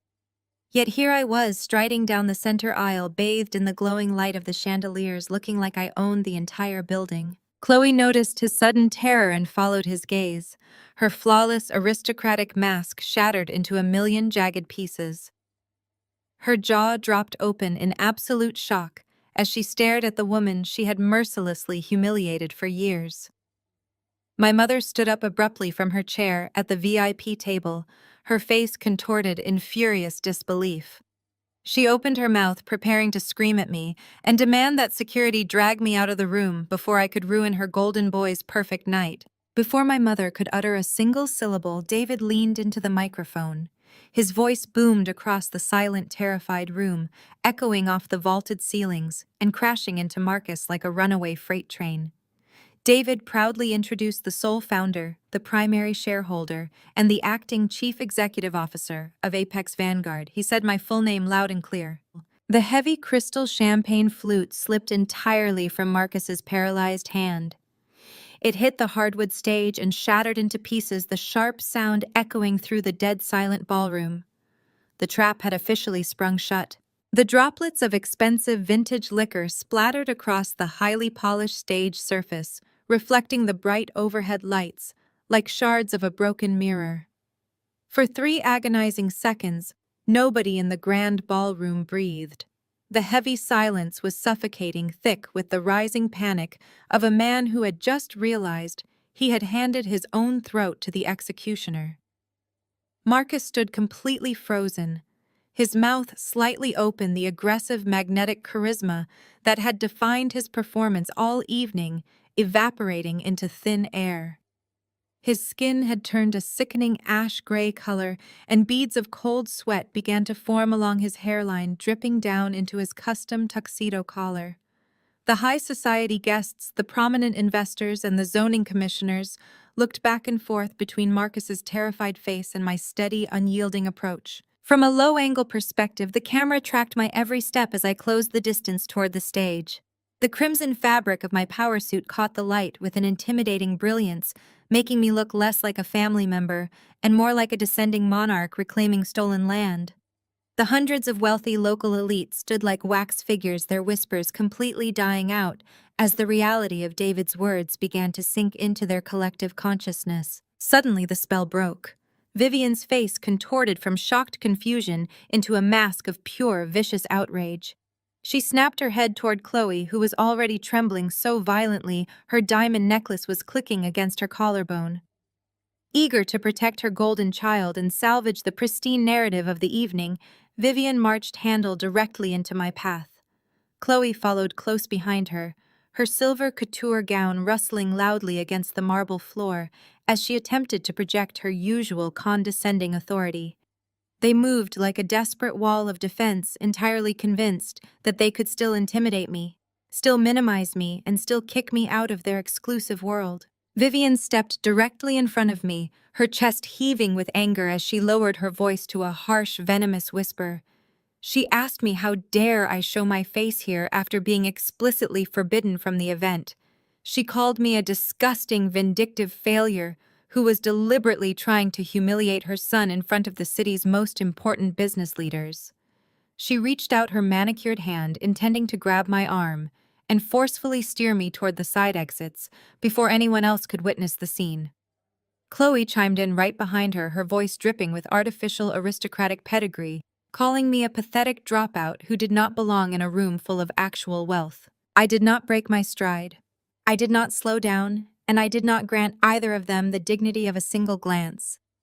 I maintained absolute domain isolation, treating my mother and my sister-in-law as if they were completely invisible, nothing more than empty pockets of air in a room I brought under control entirely. When Vivian's hand came close to my sleeve, I simply adjusted my path by an inch, gliding past her with a cold, detached indifference that left her reaching for nothing. The low-angle camera tracked my face as I walked directly through their pathetic defense, leaving them standing frozen in the middle of the aisle, their mouths open in stunned humiliation as the crowd watched them get utterly dismissed. I climbed the wooden steps to the raised platform, the crisp, rhythmic click of my heels sounding like a steady countdown timer ticking away the final seconds of Marcus's fraudulent empire. As I reached the top of the stairs, the massive heavy oak doors at the back of the ballroom were suddenly thrown completely open. The sharp thud echoed through the silent space, drawing every head in the room toward the entrance. Walking through the threshold was my chief legal advisor, holding a thick, encrypted corporate binder flanked tightly by Haidak Vu Lin Bang, sharply dressed wearing the unmistakable badges of the FBI. The federal agents moved with absolute tactical precision, stepping into the ballroom and quietly securing the perimeter exits. They did not say a word, but their presence turned the opulent country club ballroom into an official active law enforcement checkpoint. Marcus's eyes darted from me to the agents at the entrance, his chest heaving as a wave of pure primal terror completely overrode his baseline ego. He took an instinctive step backward, his legs hitting the edge of the display table behind him, almost knocked over the large vase. He looked desperately at the zoning commissioners, looking for any shred of the political protection he believed he had successfully bribed into existence. But the city officials were already pulling away from the stage, their expressions morphing into the cold, defensive detachment of career politicians avoiding a radioactive scandal. I walked straight to the center of the stage, stepping up to the crystal podium. David smoothly stepped aside, handing me the microphone with a respectful nod that solidified my absolute authority over the entire room. I adjusted the stand, the low-angle shot framing my silhouette against the vaulted ceilings, and the massive chandeliers capturing the complete visual transformation of the black sheep into the absolute ruler of the financial sector. The auditorium of hundreds of people went firmly remained silent. You could hear the faint hum of the air conditioning and the rhythmic, frantic breathing of my brother standing 2 feet to my right. The local real estate moguls, the old money heirs, and the politicians sat perfectly still, their eyes wide as they waited for the hammer to fall. They had spent the entire evening listening to Marcus brag about the ruthless, untouchable giant that was funding his project, and now they were finally realizing that the untouchable giant was the exact same woman he had discarded and disowned. I looked out over the crowd, my expression perfectly blank, completely devoid of any anger or malice. I looked down at the front row, where Vivian and Chloe were slowly turning around their faces, completely pale, as they realized that every single exit in the building was now blocked by federal enforcers. They had spent a lifetime trying to make me small, trying to script my behavior, and trying to use my silence as a resource for their own greed. But they had failed monumentally. The fake white aristocrat and the fake real estate mogul had locked themselves inside my trap, and I was finally ready to turn the key. I leaned into the microphone, letting my voice carry across the silent, captivated room, ready to deliver the final, devastating truth that would permanently dismantle their hollow world. The sharp, violent sound of shattering crystal served as the starting gun for his absolute destruction. A relentless, high-velocity camera push-in locked directly onto Marcus's face. The lens magnified every microscopic twitch of his facial muscles, capturing the exact fraction of a second his entire fabricated reality imploded. All the arrogant, triumphant blood completely drained from his cheeks, leaving behind a sickly, translucent white. His jaw hung slack, his vocal cords paralyzed by a terror so profound it defied basic human comprehension. He looked exactly like a man who had just stepped off a cliff and was suspended in midair, waiting for gravity to pull him down to the jagged rocks below. I gripped the cool metal of the microphone stand, grounding myself in the absolute power of the moment. I did not smile, I did not gloat. I stared directly into the sea of horrified, ultra-wealthy investors and delivered the execution order. As the founder and CEO of Apex Vanguard, I officially declare I refuse the full $50 million disbursement for this project. The ensuing silence lasted exactly 2 seconds before the entire ballroom erupted into absolute unmitigated chaos. The wealthy investors in the VIP section shot out of their chairs as if the floor had suddenly caught fire. Elite zoning commissioners, men and women who had spent the entire evening sipping Marcus's stolen champagne, began frantically backing away from the stage, desperate to physically distance themselves from a man who was now a walking federal indictment. They pulled out their cell phones, barking frantic orders to their personal attorneys and crisis management teams. The illusion of the golden billionaire had evaporated, leaving behind the undeniable stench of a massive corporate scam. Marcus finally found his voice, a pathetic, high-pitched squeak that cracked over the ambient noise. He lunged toward the podium, extending a shaking hand toward the microphone. He begged the crowd to wait, stammering out a ridiculous, desperate lie that this was all a massive misunderstanding, a sick, twisted joke played by a jealous, estranged sister. He took one step too close to me. The 2 federal agents flanking the stage moved with terrifying speed. They stepped squarely between me and my brother, their hands resting ominously on their tactical belts. The lead agent issued a sharp, singular verbal warning that forced Marcus to freeze instantly, his hands raised in trembling surrender. I stepped around the agents, keeping my eyes locked on the crowd. I informed the room that Marcus had not only forged my signature to secure his initial mezzanine debt, but he had also spent the last 48 hours securing $2 million in illegal black market loans from violent criminal syndicates to fund this very gala. I watched the remaining color drain from the faces of the city elite as they realized they were drinking champagne paid for by violent street predators. But I was not finished. The script required the complete eradication of the parasite as well. I turned my gaze down to the front row, locking eyes with Chloe. She was glued to her chair, her designer gown suddenly looking like a cheap prison uniform. I signaled David, who handed a thick, sealed evidentiary file directly to the lead FBI agent. I spoke directly into the microphone, my voice echoing across the panicked room. I stripped away her aristocratic mask in front of the exact high society crowd she had spent years desperately trying to infiltrate. I detailed her intricate embezzlement ring. I explained how the flawless, highly educated heiress was actually a mid-level administrative assistant actively siphoning hundreds of thousands of dollars from the retirement accounts of vulnerable elderly Alzheimer's patients.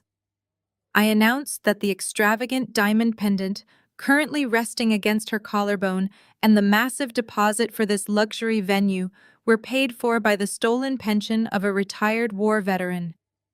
The gasps from the elite crowd were audible, laced with pure, visceral disgust.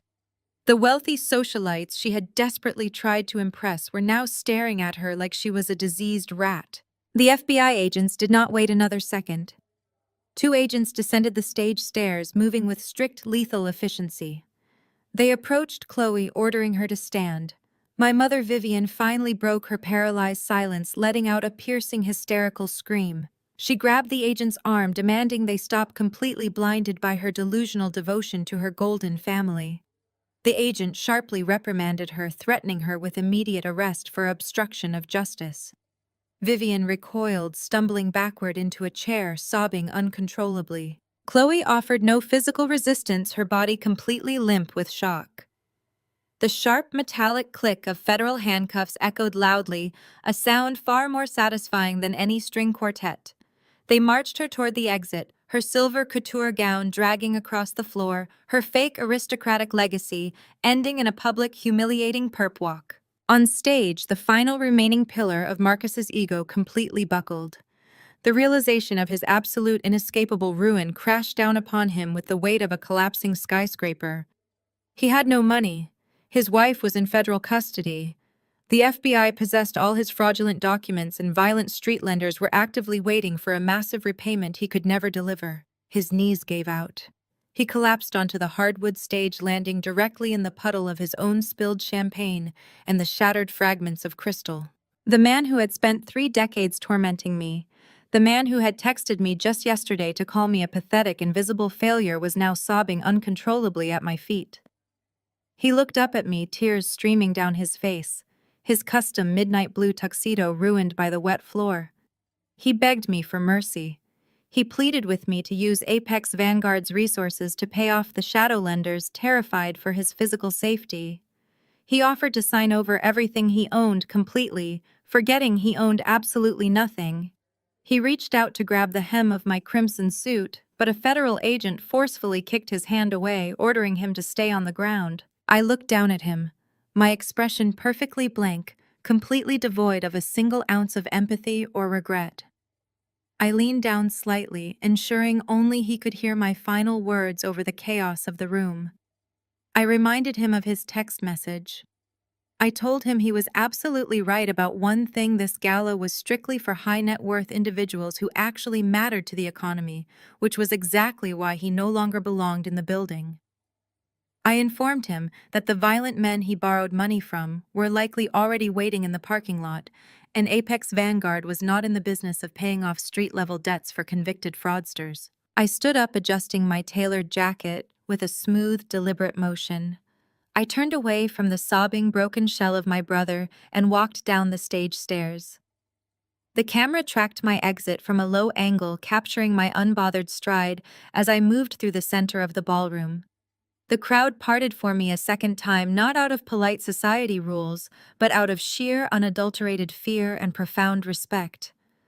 I walked straight past my mother, who was sobbing into her hands, completely shattered by the total destruction of her false idols. She reached out toward me, crying my name, but I did not stop. I did not even break my gaze. I pushed open the heavy brass doors and stepped out into the cool, crisp night air. The blinding red and blue strobe lights of arriving police cruisers washed over the cobblestone driveway, casting rhythmic shadows against the stone walls of the country club. Sirens wailed in the distance, signaling the absolute permanent end of Marcus's reign. The valets stood frozen in shock as the authorities swarmed the entrance. I walked smoothly to my waiting armored SUV, slipping into the quiet, leather-scented interior of the back seat. As the vehicle pulled away from the curb, leaving the wreckage of my abusive family entirely behind me, I poured myself a glass of sparkling water. The war was officially over, and the quiet, peaceful silence of my victory was the most beautiful sound I had ever heard. But the execution was not complete until the entire city saw the undeniable physical proof. I set my crystal glass of sparkling water down into the cup holder and picked up the encrypted tactical tablet resting on the plush leather seat beside me. The high-definition live video feed from the ballroom security cameras displayed the absolute wreckage I had left behind. I tapped the secure communication link, connecting directly to David, who was still standing tall at the podium on the stage. I gave him the final, predetermined signal to initiate the digital slaughter. Inside the grand ballroom, the real show was just beginning. The opulent crystal chandeliers abruptly dimmed, plunging the sprawling venue into a dramatic, theater-like darkness. The sudden shift in lighting caused a fresh wave of panic to ripple through the wealthy attendees. Then the massive LED screen behind the stage flared to life with an aggressive, blinding intensity. Earlier in the evening, this exact screen had displayed Marcus's glamorous, fabricated, three-dimensional renderings of a luxury mega resort. Now it was repurposed into a giant digital guillotine. The camera direction demanded quick, aggressive whip pans darting relentlessly between the glaring light of the giant LED screen and the horrified reactions of the trapped crowd. The lens focused sharply on the screen as the first document slammed into view with a heavy digital thud that echoed through the high-fidelity sound system.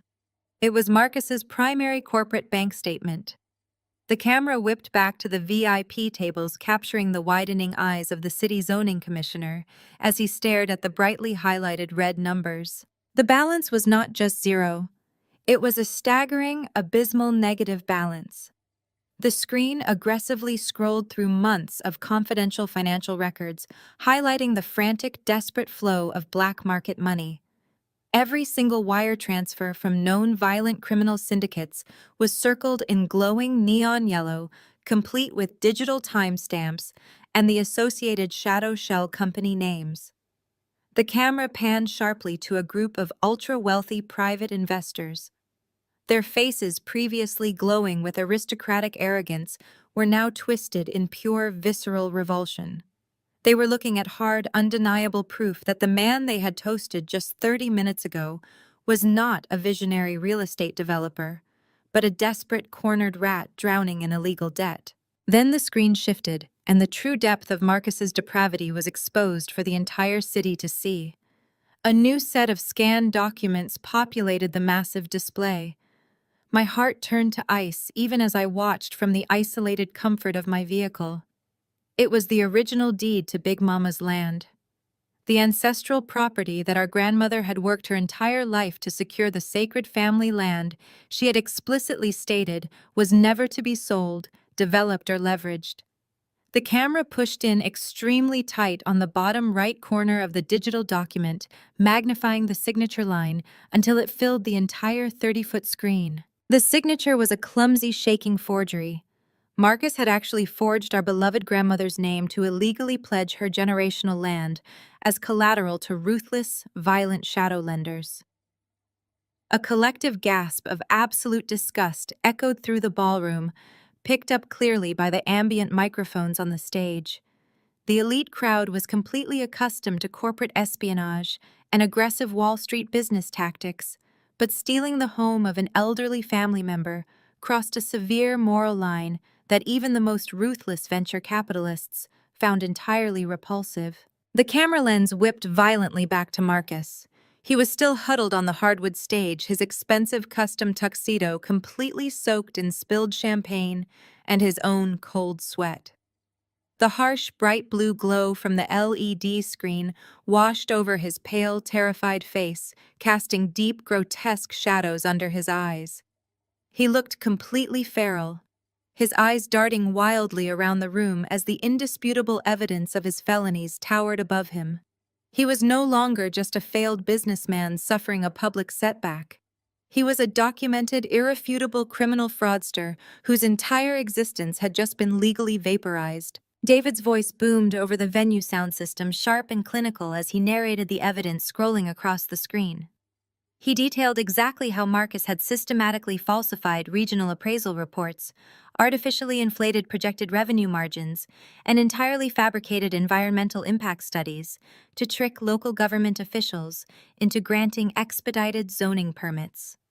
The camera panned to the city mayor, who was physically shielding his face, with his hand furiously whispering into his mobile phone, desperately trying to summon his crisis management team to save his political career from the radioactive fallout of Marcus's toxic scam. The visual assault on the screen accelerated without mercy. A sprawling complex web chart appeared connecting Marcus and Chloe directly to a dozen different fraudulent offshore shell corporations. It traced the exact path of the embezzled retirement funds Chloe had stolen, showing the bloody money flowing directly into Marcus's accounts to fund the massive deposit for this exact gala. They had literally paid for the imported caviar, the vintage champagne, and the rare white orchids using the stolen life savings of vulnerable dementia patients.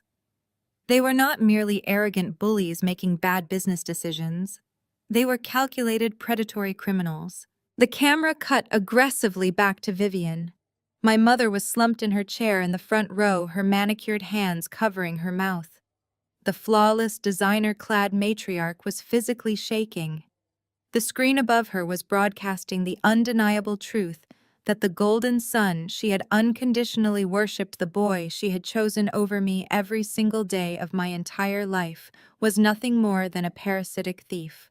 All the years she had spent enabling his arrogance, covering up his catastrophic mistakes, and actively participating in the psychological abuse aimed at me, had culminated in this exact moment of catastrophic public humiliation. Her entire identity, completely intertwined with Marcus's fabricated success, was currently disintegrating in front of her high society peers. The wealthy country club women sitting at the adjacent tables were already leaning away from her, whispering viciously behind their hands. Marcus tried to push himself up off the wet floor, his movements slow and agonizingly clumsy. He raised a trembling hand, weakly gesturing toward the massive screen, as if he could physically wipe the damning documents away with his bare hands. He opened his mouth to speak, to offer some pathetic, mathematically impossible excuse to the crowd, but no words came out. The two federal agents standing near the podium stepped forward, their expressions completely devoid of human sympathy. They hauled Marcus to his feet with rough, unyielding efficiency. His legs were practically made of jelly, completely unable to support his own weight, as reality finally crushed his spine. The camera captured a tight, high-definition close-up of Marcus's wrists being forcefully pulled behind his back. The heavy steel handcuffs locked into place with a sharp, definitive click that was picked up perfectly by the stage microphones. The sound echoed through the massive ballroom, a harsh metallic punctuation mark, signaling the absolute end of his life as a free man. The crowd watched in stunned, breathless silence as the former billionaire was aggressively marched down the stage steps by federal law enforcement, his head hanging low in ultimate defeat. As I watched the final moments of the feed from the quiet sanctuary of my armored SUV, I felt a profound, settling calm wash through my veins. There was no rage left, no lingering resentment, no desire for further vengeance. The parasites who had fed on my insecurities and tried to destroy my future were now permanently excised from society. The evidence was secured, the federal indictments were absolutely guaranteed, and Big Mama's land was safely protected under the massive, impenetrable legal umbrella of Apex Vanguard. I turned off the tablet screen, plunging the back of the SUV into darkness. I instructed my driver to head toward the private aviation terminal. It was time to return to my real life, to the massive global empire I had built with my own hands, far away from the toxic, shattered remnants of a family that had finally received exactly what they deserved. The city skyline blurred past the tinted windows, and I leaned back against the leather headrest, savoring the crisp, clean taste of absolute, uncompromising justice. The quiet, peaceful silence of my victory was the most beautiful sound I had ever heard. I leaned back against the plush leather seat of my armored vehicle as the city lights blurred past the tinted windows. I picked up my encrypted tactical tablet from the center console. The live security feeds from the country club were still actively broadcasting the total destruction of Marcus and his associates. But there was one specific piece of footage I needed to review. I needed to witness the exact moment the final nail was driven into the coffin. I tapped the screen and rewound the security feed to the chaotic minutes just before the federal agents had dragged Chloe out of the building in handcuffs. I had not stopped my campaign of destruction with Marcus. I had ensured that Chloe experienced her own personalized absolute social execution. The security camera feed on my tablet tilted wildly as the automated lens tracked the sudden, aggressive movements in the ballroom. The system switched to a severe Dutch angle, perfectly capturing the nauseating, disorienting reality of a world that was rapidly collapsing. From this skewed, slanted perspective, the opulent ballroom looked like a sinking ship. The crystal chandeliers hung at sharp, unnatural angles, casting harsh, jagged shadows across the faces of the terrified guests. In the center of this tilted frame stood Chloe. Before the FBI had officially taken her into custody, she had desperately tried to flee the stage to seek refuge at a specific VIP table located near the front of the room. This table was entirely occupied by the Sterling family. They were the absolute apex of the city-white elite old money billionaires whose generational wealth completely dwarfed the pathetic loans Marcus had scrounged together. Seated at the head of the table was Eleanor Sterling, a formidable, untouchable matriarch with icy blue eyes and a posture of absolute authority. Next to her sat her son William Sterling. William was Chloe's actual secret prize. While projecting the image of a supportive partner to Marcus, she had been simultaneously running a highly calculated, secretive secondary grift. She had manipulated William into a clandestine engagement, fully intending to discard Marcus the moment the Sterling family fortune was secured. The Dutch angle camera shot zoomed in on Chloe as she reached the Sterling table.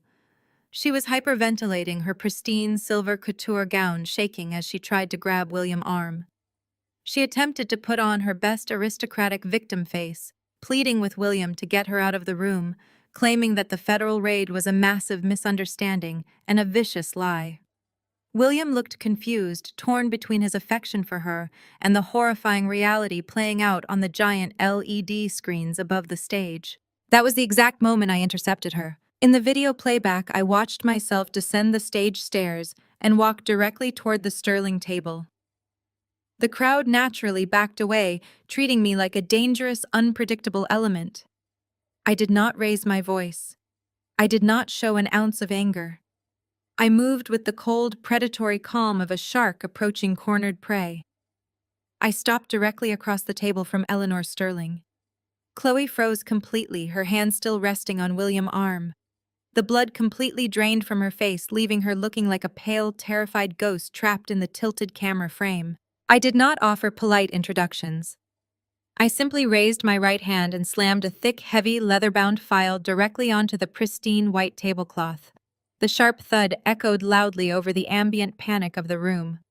I looked directly into Eleanor Sterling's eyes and informed her that before she welcomed a new daughter-in-law into her prestigious family, she might want to review the mandatory background check Apex Vanguard had conducted on her son's future wife. Eleanor Sterling did not flinch. She picked up her gold-rimmed reading glasses from the table, placed them carefully on the bridge of her nose, and opened the file. The camera angle captured the absolute terror radiating from Chloe.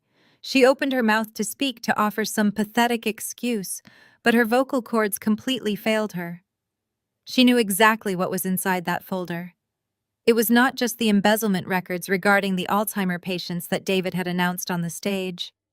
It was the complete, unfiltered history of her deeply pathetic criminal existence.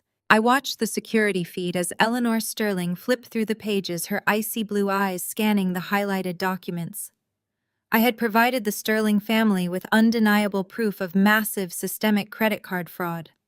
The file contained dozens of bank statements detailing how Chloe had stolen the identities of her former roommates, her college classmates, and even her own distant relatives. She had opened multiple fraudulent accounts, maximizing the credit limits to purchase the designer shoes, the imported handbags, and the luxury cosmetics she used to craft her fake aristocratic persona. The documents proved that her supposedly wealthy European family background was a complete fabrication. She was not old money. She was a common desperate thief drowning in thousands of dollars of synthetic debt. I spoke clearly, ensuring my voice carried over the table. I informed the Sterling family that the silver couture gown Chloe was currently wearing had been purchased using a stolen platinum credit card registered to a deceased woman in Ohio. I stated that her entire existence was a carefully constructed criminal enterprise designed to extract wealth from anyone gullible enough to believe her flawless, sophisticated act. William Sterling stood up from his chair, looking at Chloe as if she had suddenly transformed into a venomous snake. He backed away, brushing her hand off his arm, with a look of pure visceral revulsion. He asked her if any of it was true. Chloe tried to step toward him, tears ruining her expensive makeup, her voice cracking as she begged him to listen to her. She swore she loved him and claimed the documents were forged. But Eleanor Sterling had heard enough. The matriarch of the Sterling family stood up slowly, her presence commanding absolute obedience. The Dutch angle of the camera made her look like a towering figure of divine judgment looking down upon a worthless insect. She did not yell, she did not lose her temper. She simply extended her hand across the table and grabbed Chloe's left wrist with a sudden, shocking physical force. Chloe gasped in pain, trying instinctively to pull her arm back, but Eleanor's grip was like a steel vise. On Chloe's ring finger sat a massive, flawless, 5-carat diamond engagement ring. It was a priceless Sterling family heirloom passed down through 4 generations of aristocratic wealth. Eleanor looked Chloe dead in the eyes, her expression radiating pure aristocratic disgust. She told Chloe that she was a filthy, parasitic thief who was entirely unfit to stand in the same room as her family, let alone wear their generational crest. With one sharp, violent motion, Eleanor Sterling physically ripped the diamond ring off Chloe's finger. The force of the snatch was so aggressive it left a bright red friction burn across Chloe's skin. Chloe cried out in physical pain, clutching her bare hand to her chest, her entire body shaking with the absolute humiliation of being publicly stripped of her ultimate prize. Eleanor dropped the heavy diamond ring into her own designer purse and turned her back on Chloe, completely dismissing her existence. She looked at her son and issued a single sharp command, ordering William to leave the building immediately. The white elite family gathered their coats and walked away from the table, leaving Chloe standing entirely alone in the center of the ballroom, completely exposed and utterly destroyed. It was only then, after the Sterling family had completely discarded her, and her entire future had been violently snatched from her hand, that the 2 federal agents had approached her. The video feed showed them stepping up behind her, grabbing her arms and locking the heavy steel handcuffs around her wrists. Her knees buckled, and they had to physically drag her toward the exit, her expensive stolen gown sweeping across the dirty marble floor. I tapped the screen of my tablet, stopping the video playback. The harsh blue light of the screen faded, leaving the back of my armored vehicle in comfortable darkness. I took a slow, deep breath, feeling the smooth vibration of the SUV as it carried me back to my headquarters. Marcus was facing decades in federal prison for massive corporate fraud and the illegal exploitation of our grandmother legacy. Chloe had been publicly unmasked as a fraudulent thief, stripped of her multi-million-dollar engagement and handed directly over to the FBI. Vivian had been forced to watch her entire delusional reality collapse into ash. I looked out the window at the passing city.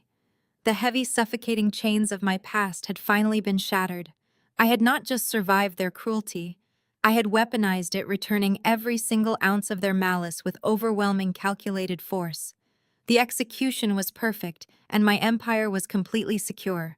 I kept my eyes locked on the encrypted tactical tablet resting on my lap, as my armored vehicle glided silently through the dark city streets. The automated security feed from the ballroom abruptly split into multiple grids, integrating the live, erratic video streams from the federal agents' tactical body cameras. The smooth cinematic angles of the ballroom were instantly replaced by a chaotic, handheld perspective. The footage jerked and violently shook with every sudden movement, perfectly capturing the raw, unpolished destruction of a fabricated dynasty. It was a visceral, suffocating view of the exact moment the illusion of family loyalty completely evaporated. On the screen, the lead FBI agents firmly grabbed Marcus by his soaked tuxedo jacket, violently hoisting his limp body off the champagne-drenched stage. His custom leather shoes slipped clumsily against the shattered crystal. The heavy steel handcuffs bit deep into his wrists.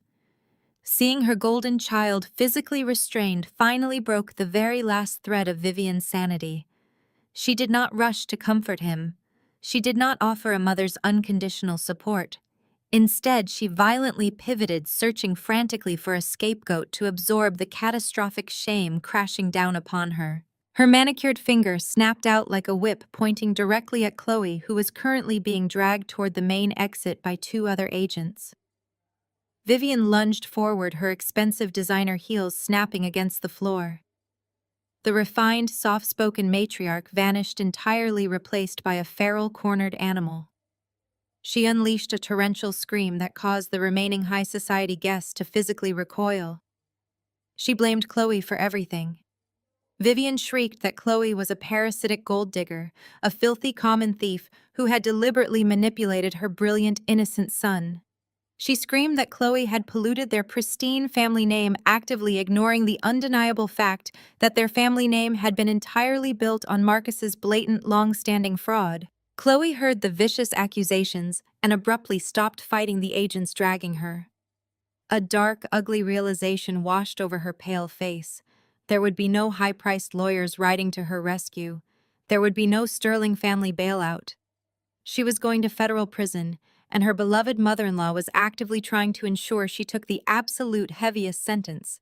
The aristocratic facade shattered into a million jagged pieces.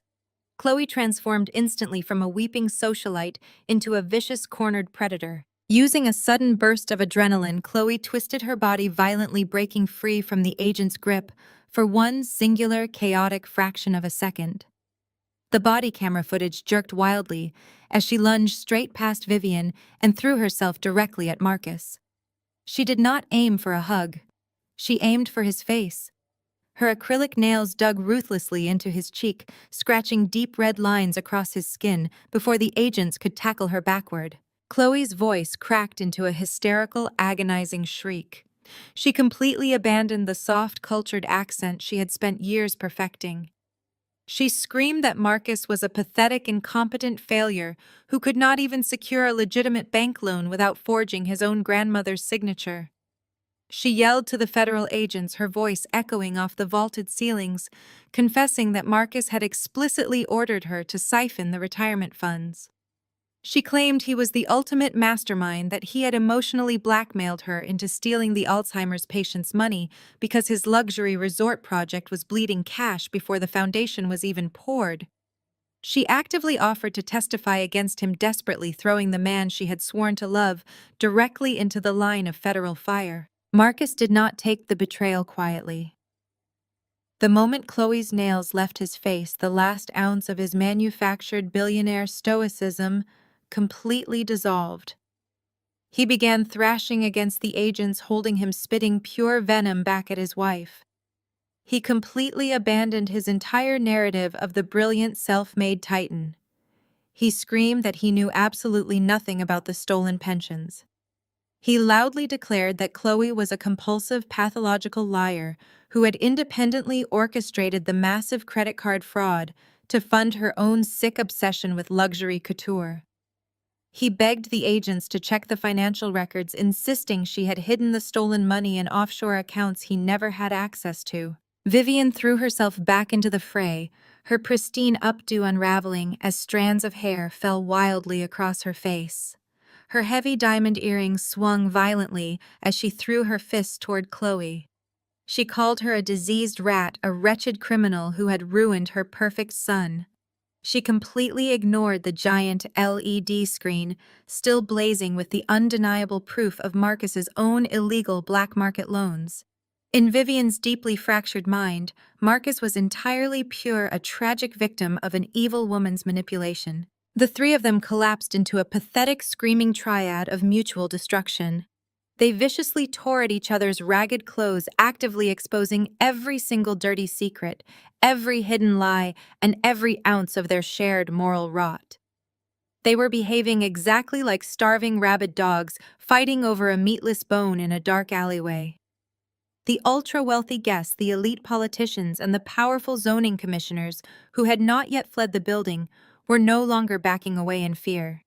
They were standing perfectly still, holding up their mobile phones recording every agonizing second of the humiliating spectacle. The social execution was absolute. The federal agents rapidly lost their patience with the chaotic domestic dispute. A sharp, booming command cut through the screaming. The tactical teams moved with brutal, overwhelming force. Two agents grabbed Vivian by her shoulders, physically lifting her off the ground and shoving her backward into a display table. The table tipped over, sending a towering arrangement of rare white orchids crashing to the floor, burying Vivian under a pile of broken glass, spilled water, and crushed petals. Simultaneously, the agents holding Marcus slammed him aggressively face first against a marble pillar. The sickening thud of his skull hitting the cold stone instantly silenced his pathetic whining. An agent pressed a heavy tactical boot against the back of his knee, forcing him to remain absolutely motionless while they thoroughly searched his pockets for any concealed weapons or secondary cell phones. Marcus whimpered softly, a broken, defeated sound that signaled the complete evaporation of his manhood. Chloe was violently wrestled to the floor. An agent planted his knee firmly between her shoulder blades, pressing her face directly into the sticky champagne-soaked hardwood of the stage. Her silver couture gown, stained with spilled liquor and dirt, rode up awkwardly around her thighs. She thrashed and kicked, screaming obscenities that no true aristocrat would ever utter, until the agent sharply warned her that any further resistance would result in a secondary charge of assaulting a federal officer. She instantly went limp, sobbing uncontrollably, into a puddle of ruined luxury. I sat in the dark, silent comfort of my vehicle, watching the erratic body camera feed capture the final pathetic remnants of their dignity. There was absolutely no loyalty among thieves. The moment their fabricated wealth was stripped away, the moment the heavy hand of real consequence touched their shoulders, their fake love completely shattered. They did not unite to face the storm. They actively attempted to drown each other, just to steal one more breath of air. I reached out and pressed the power button on the encrypted tablet. The screen went completely black, severing the live feed and plunging the interior of my SUV back into total darkness. The grotesque noise of their screaming, the sharp commands of the federal agents, and the frantic clicking of the high society cameras were instantly gone. I closed my eyes and let the smooth, rhythmic motion of the tires rolling over the asphalt lull me into a state of profound peace. I had not just defeated them, I had forced them to display their true repulsive nature to the entire world. I had exposed them as nothing more than feral animals dressed in stolen luxury. The heavy, suffocating shadow they had cast over my entire life was permanently eradicated. The road ahead of me was entirely clear, and for the very first time in my existence, I was driving completely free. My driver suddenly slammed on the brakes. The heavy armored SUV jerked to a violent halt, throwing me slightly forward against my seatbelt. I opened my eyes, the quiet sanctuary of my departure, instantly shattered. "What is it?" I asked, my voice perfectly calm over the intercom. "Someone threw themselves directly in front of the vehicle, Ms. Nia," my driver replied, his tone laced with professional, cautious concern. "It is your mother." I looked through the reinforced glass windshield. Bathed in the blinding, unforgiving glare of my high beams and the chaotic red and blue strobes of the surrounding police cruisers, Vivian was standing dead center in the path of my exit. She looked like a ghost trapped in a violently collapsing nightmare. Her immaculate, carefully sculpted updo was completely ruined, with wet, matted strands of hair plastered wildly across her face. Her expensive designer gown was torn from her physical altercation with Chloe, and dark stains marred the fabric. She was frantically waving her arms, her eyes wide with a manic, terrifying desperation. I could have easily instructed the driver to reverse and find an alternate gate. I could have rolled up the privacy partition and ignored her existence entirely. But the script of this evening required absolute, definitive closure. I needed to sever this final rotting thread with my own two hands. I pushed open the heavy door of the SUV and stepped out into the crisp, cool night air. The cobblestone driveway was slick with the damp chill of the evening. As soon as my custom Italian leather shoes touched the ground, Vivian let out a strangled, breathless cry. She stumbled toward me, practically crawling over the wet, hard pavement. The camera angle shifted, positioning itself perfectly over my right shoulder, looking down to capture the stark, undeniable hierarchy of the moment. I stood tall and unyielding, my tailored crimson suit, a sharp, vibrant slash of absolute power against the dark night. Vivian, the woman who had spent my entire life looking down her nose at me, crashed violently to her knees directly at my feet. Her manicured hands, trembling uncontrollably, shot out and clamped onto the fabric of my trousers. She gripped the hem with a white-knuckled intensity, her acrylic nails digging desperately into the expensive wool. She looked up at me, her face completely ravaged by tears, her heavy mascara running in dark, ugly rivers down her pale cheeks. The aristocratic, untouchable matriarch was entirely gone. In her place was a broken, pathetic shell of a woman begging for salvation from the daughter she had thrown away. "Nia!" she wailed, her voice cracking, completely unrecognizable from the cultured, soft-spoken tone she used at her elite country club luncheons. "Nia, please, you have to stop them. You have to tell them it is a massive mistake." I stared down at her, my expression perfectly blank. I did not try to pull my leg away. I let her cling to me, forcing her to feel the absolute crushing futility of her actions. "Tell who exactly?" I asked, my voice slicing effortlessly through the ambient noise of the wailing sirens. "The FBI, the Shadowlenders, the elderly victims Chloe robbed. The execution is over, Vivian. The verdict is final." "No!" she screamed, shaking her head violently. She tugged at my suit, her grip tightening in pure, visceral desperation. "He is your biological brother. Nia, please. He is your own flesh and blood. You grew up together. You share the exact same parents. You cannot do this to your own family. I am begging you, as your mother, please, show him some mercy. Use your company, use your money, buy him out of this. You have the power to save him." I listened to her pathetic, hysterical pleas, analyzing every single word. She was invoking flesh and blood. She was weaponizing the sacred concept of family. It was the ultimate sickening hypocrisy. Where was this profound dedication to flesh and blood when they were systematically destroying my confidence? Where was this biological loyalty when Marcus forged Big Mama's signature to illegally leverage our generational land? Where was her maternal instinct when she actively participated in making me feel like an invisible, worthless burden in my own childhood home? She did not care about family. She only cared about Marcus because he was the shiny, golden reflection of her own inflated ego. If Marcus went to federal prison, Vivian's identity as the mother of a billionaire prodigy went with him. She was not begging for his life. She was begging for her own social survival. I slowly leaned forward, breaking the physical distance between us. The camera remained locked over my shoulder, framing Vivian's terrified, tear-streaked face as my shadow fell completely over her. I looked directly into her eyes, ensuring she could see the absolute terrifying void where my empathy for her used to reside. "Flesh and blood," I repeated softly, letting the words roll off my tongue with cold, calculated precision. "That is a fascinating concept. I seem to remember a very specific conversation we had in my bedroom 5 years ago. I came to you for help. I asked you for a fraction of the support you endlessly poured into Marcus. Do you remember what you told me?" Vivian froze, her sobbing catching abruptly in her throat. Her eyes widened as the memory visibly crashed into her consciousness, paralyzing her vocal cords. I did not wait for her to formulate a lie. I leaned in an inch closer, my voice dropping to a harsh, lethal whisper that was sharp enough to draw blood. I returned the exact verbatim quote she had used to casually shatter my heart all those years ago. "This is only for people with a future mom. Prison food is what suits him right now." The words struck her with the physical force of a sledgehammer. Vivian recoiled instantly as if she had been burned by fire. Her hands let go of my crimson trousers. She slumped backward onto the wet cobblestones, her mouth hanging open in silent, absolute horror. The realization of her irreversible failure locked her in a state of catatonic shock. She finally understood that the daughter she had starved of affection had grown into a predator who fed on retribution. There was no mercy left to harvest. The well was completely, permanently dry.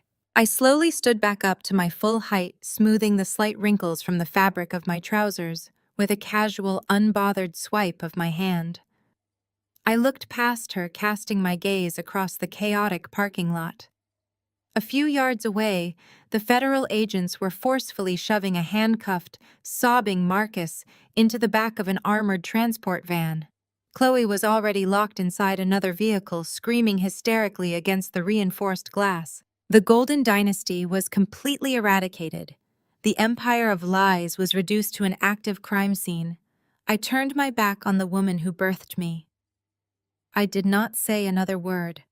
I stepped back into the quiet, leather-scented sanctuary of my SUV and pulled the heavy door shut, sealing out the noise, the flashing strobe lights, and the pathetic broken sobbing of a mother who had bet everything on the wrong child.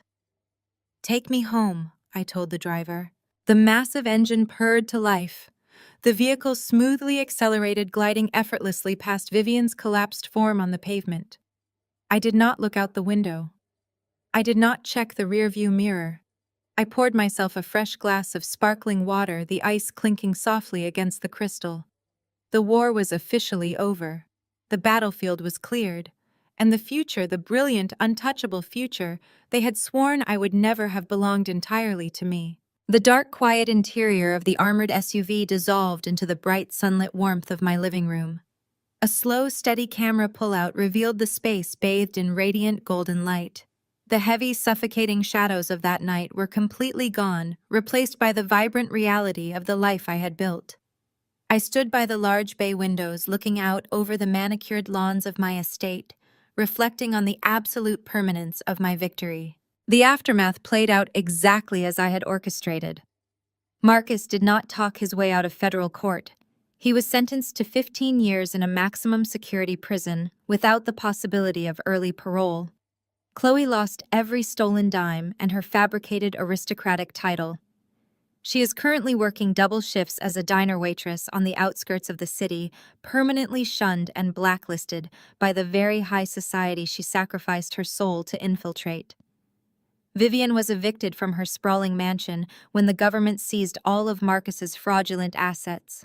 She was forced to move into a tiny, dilapidated apartment in the absolute worst district of the city, completely isolated with nothing but her shattered pride. As for Big Mama's land, I easily bought back the deed through Apex Vanguard. Instead of a sterile luxury resort for the elite, our generational property is now a state-of-the-art community center, providing free educational support and resources for underprivileged youth. The heavy oak doors of the living room suddenly swung open. My son Jamal sprinted into the room. The boy my mother had callously dismissed as an invisible burden, the child she swore had absolutely no future, was glowing with pure, unfiltered triumph. He held a massive, glittering gold trophy high above his head, the undisputed champion of the state youth programming decathlon. He crashed into my legs, laughing with an infectious, absolute joy. I knelt down and wrapped my arms tightly around him, anchoring myself in the only family that actually mattered. I looked up over his shoulder, locking eyes directly with the slowly retreating camera lens. I offered a genuine, peaceful smile. They tried to bury us, but they did not know we were seeds. The screen slowly fades to absolute black.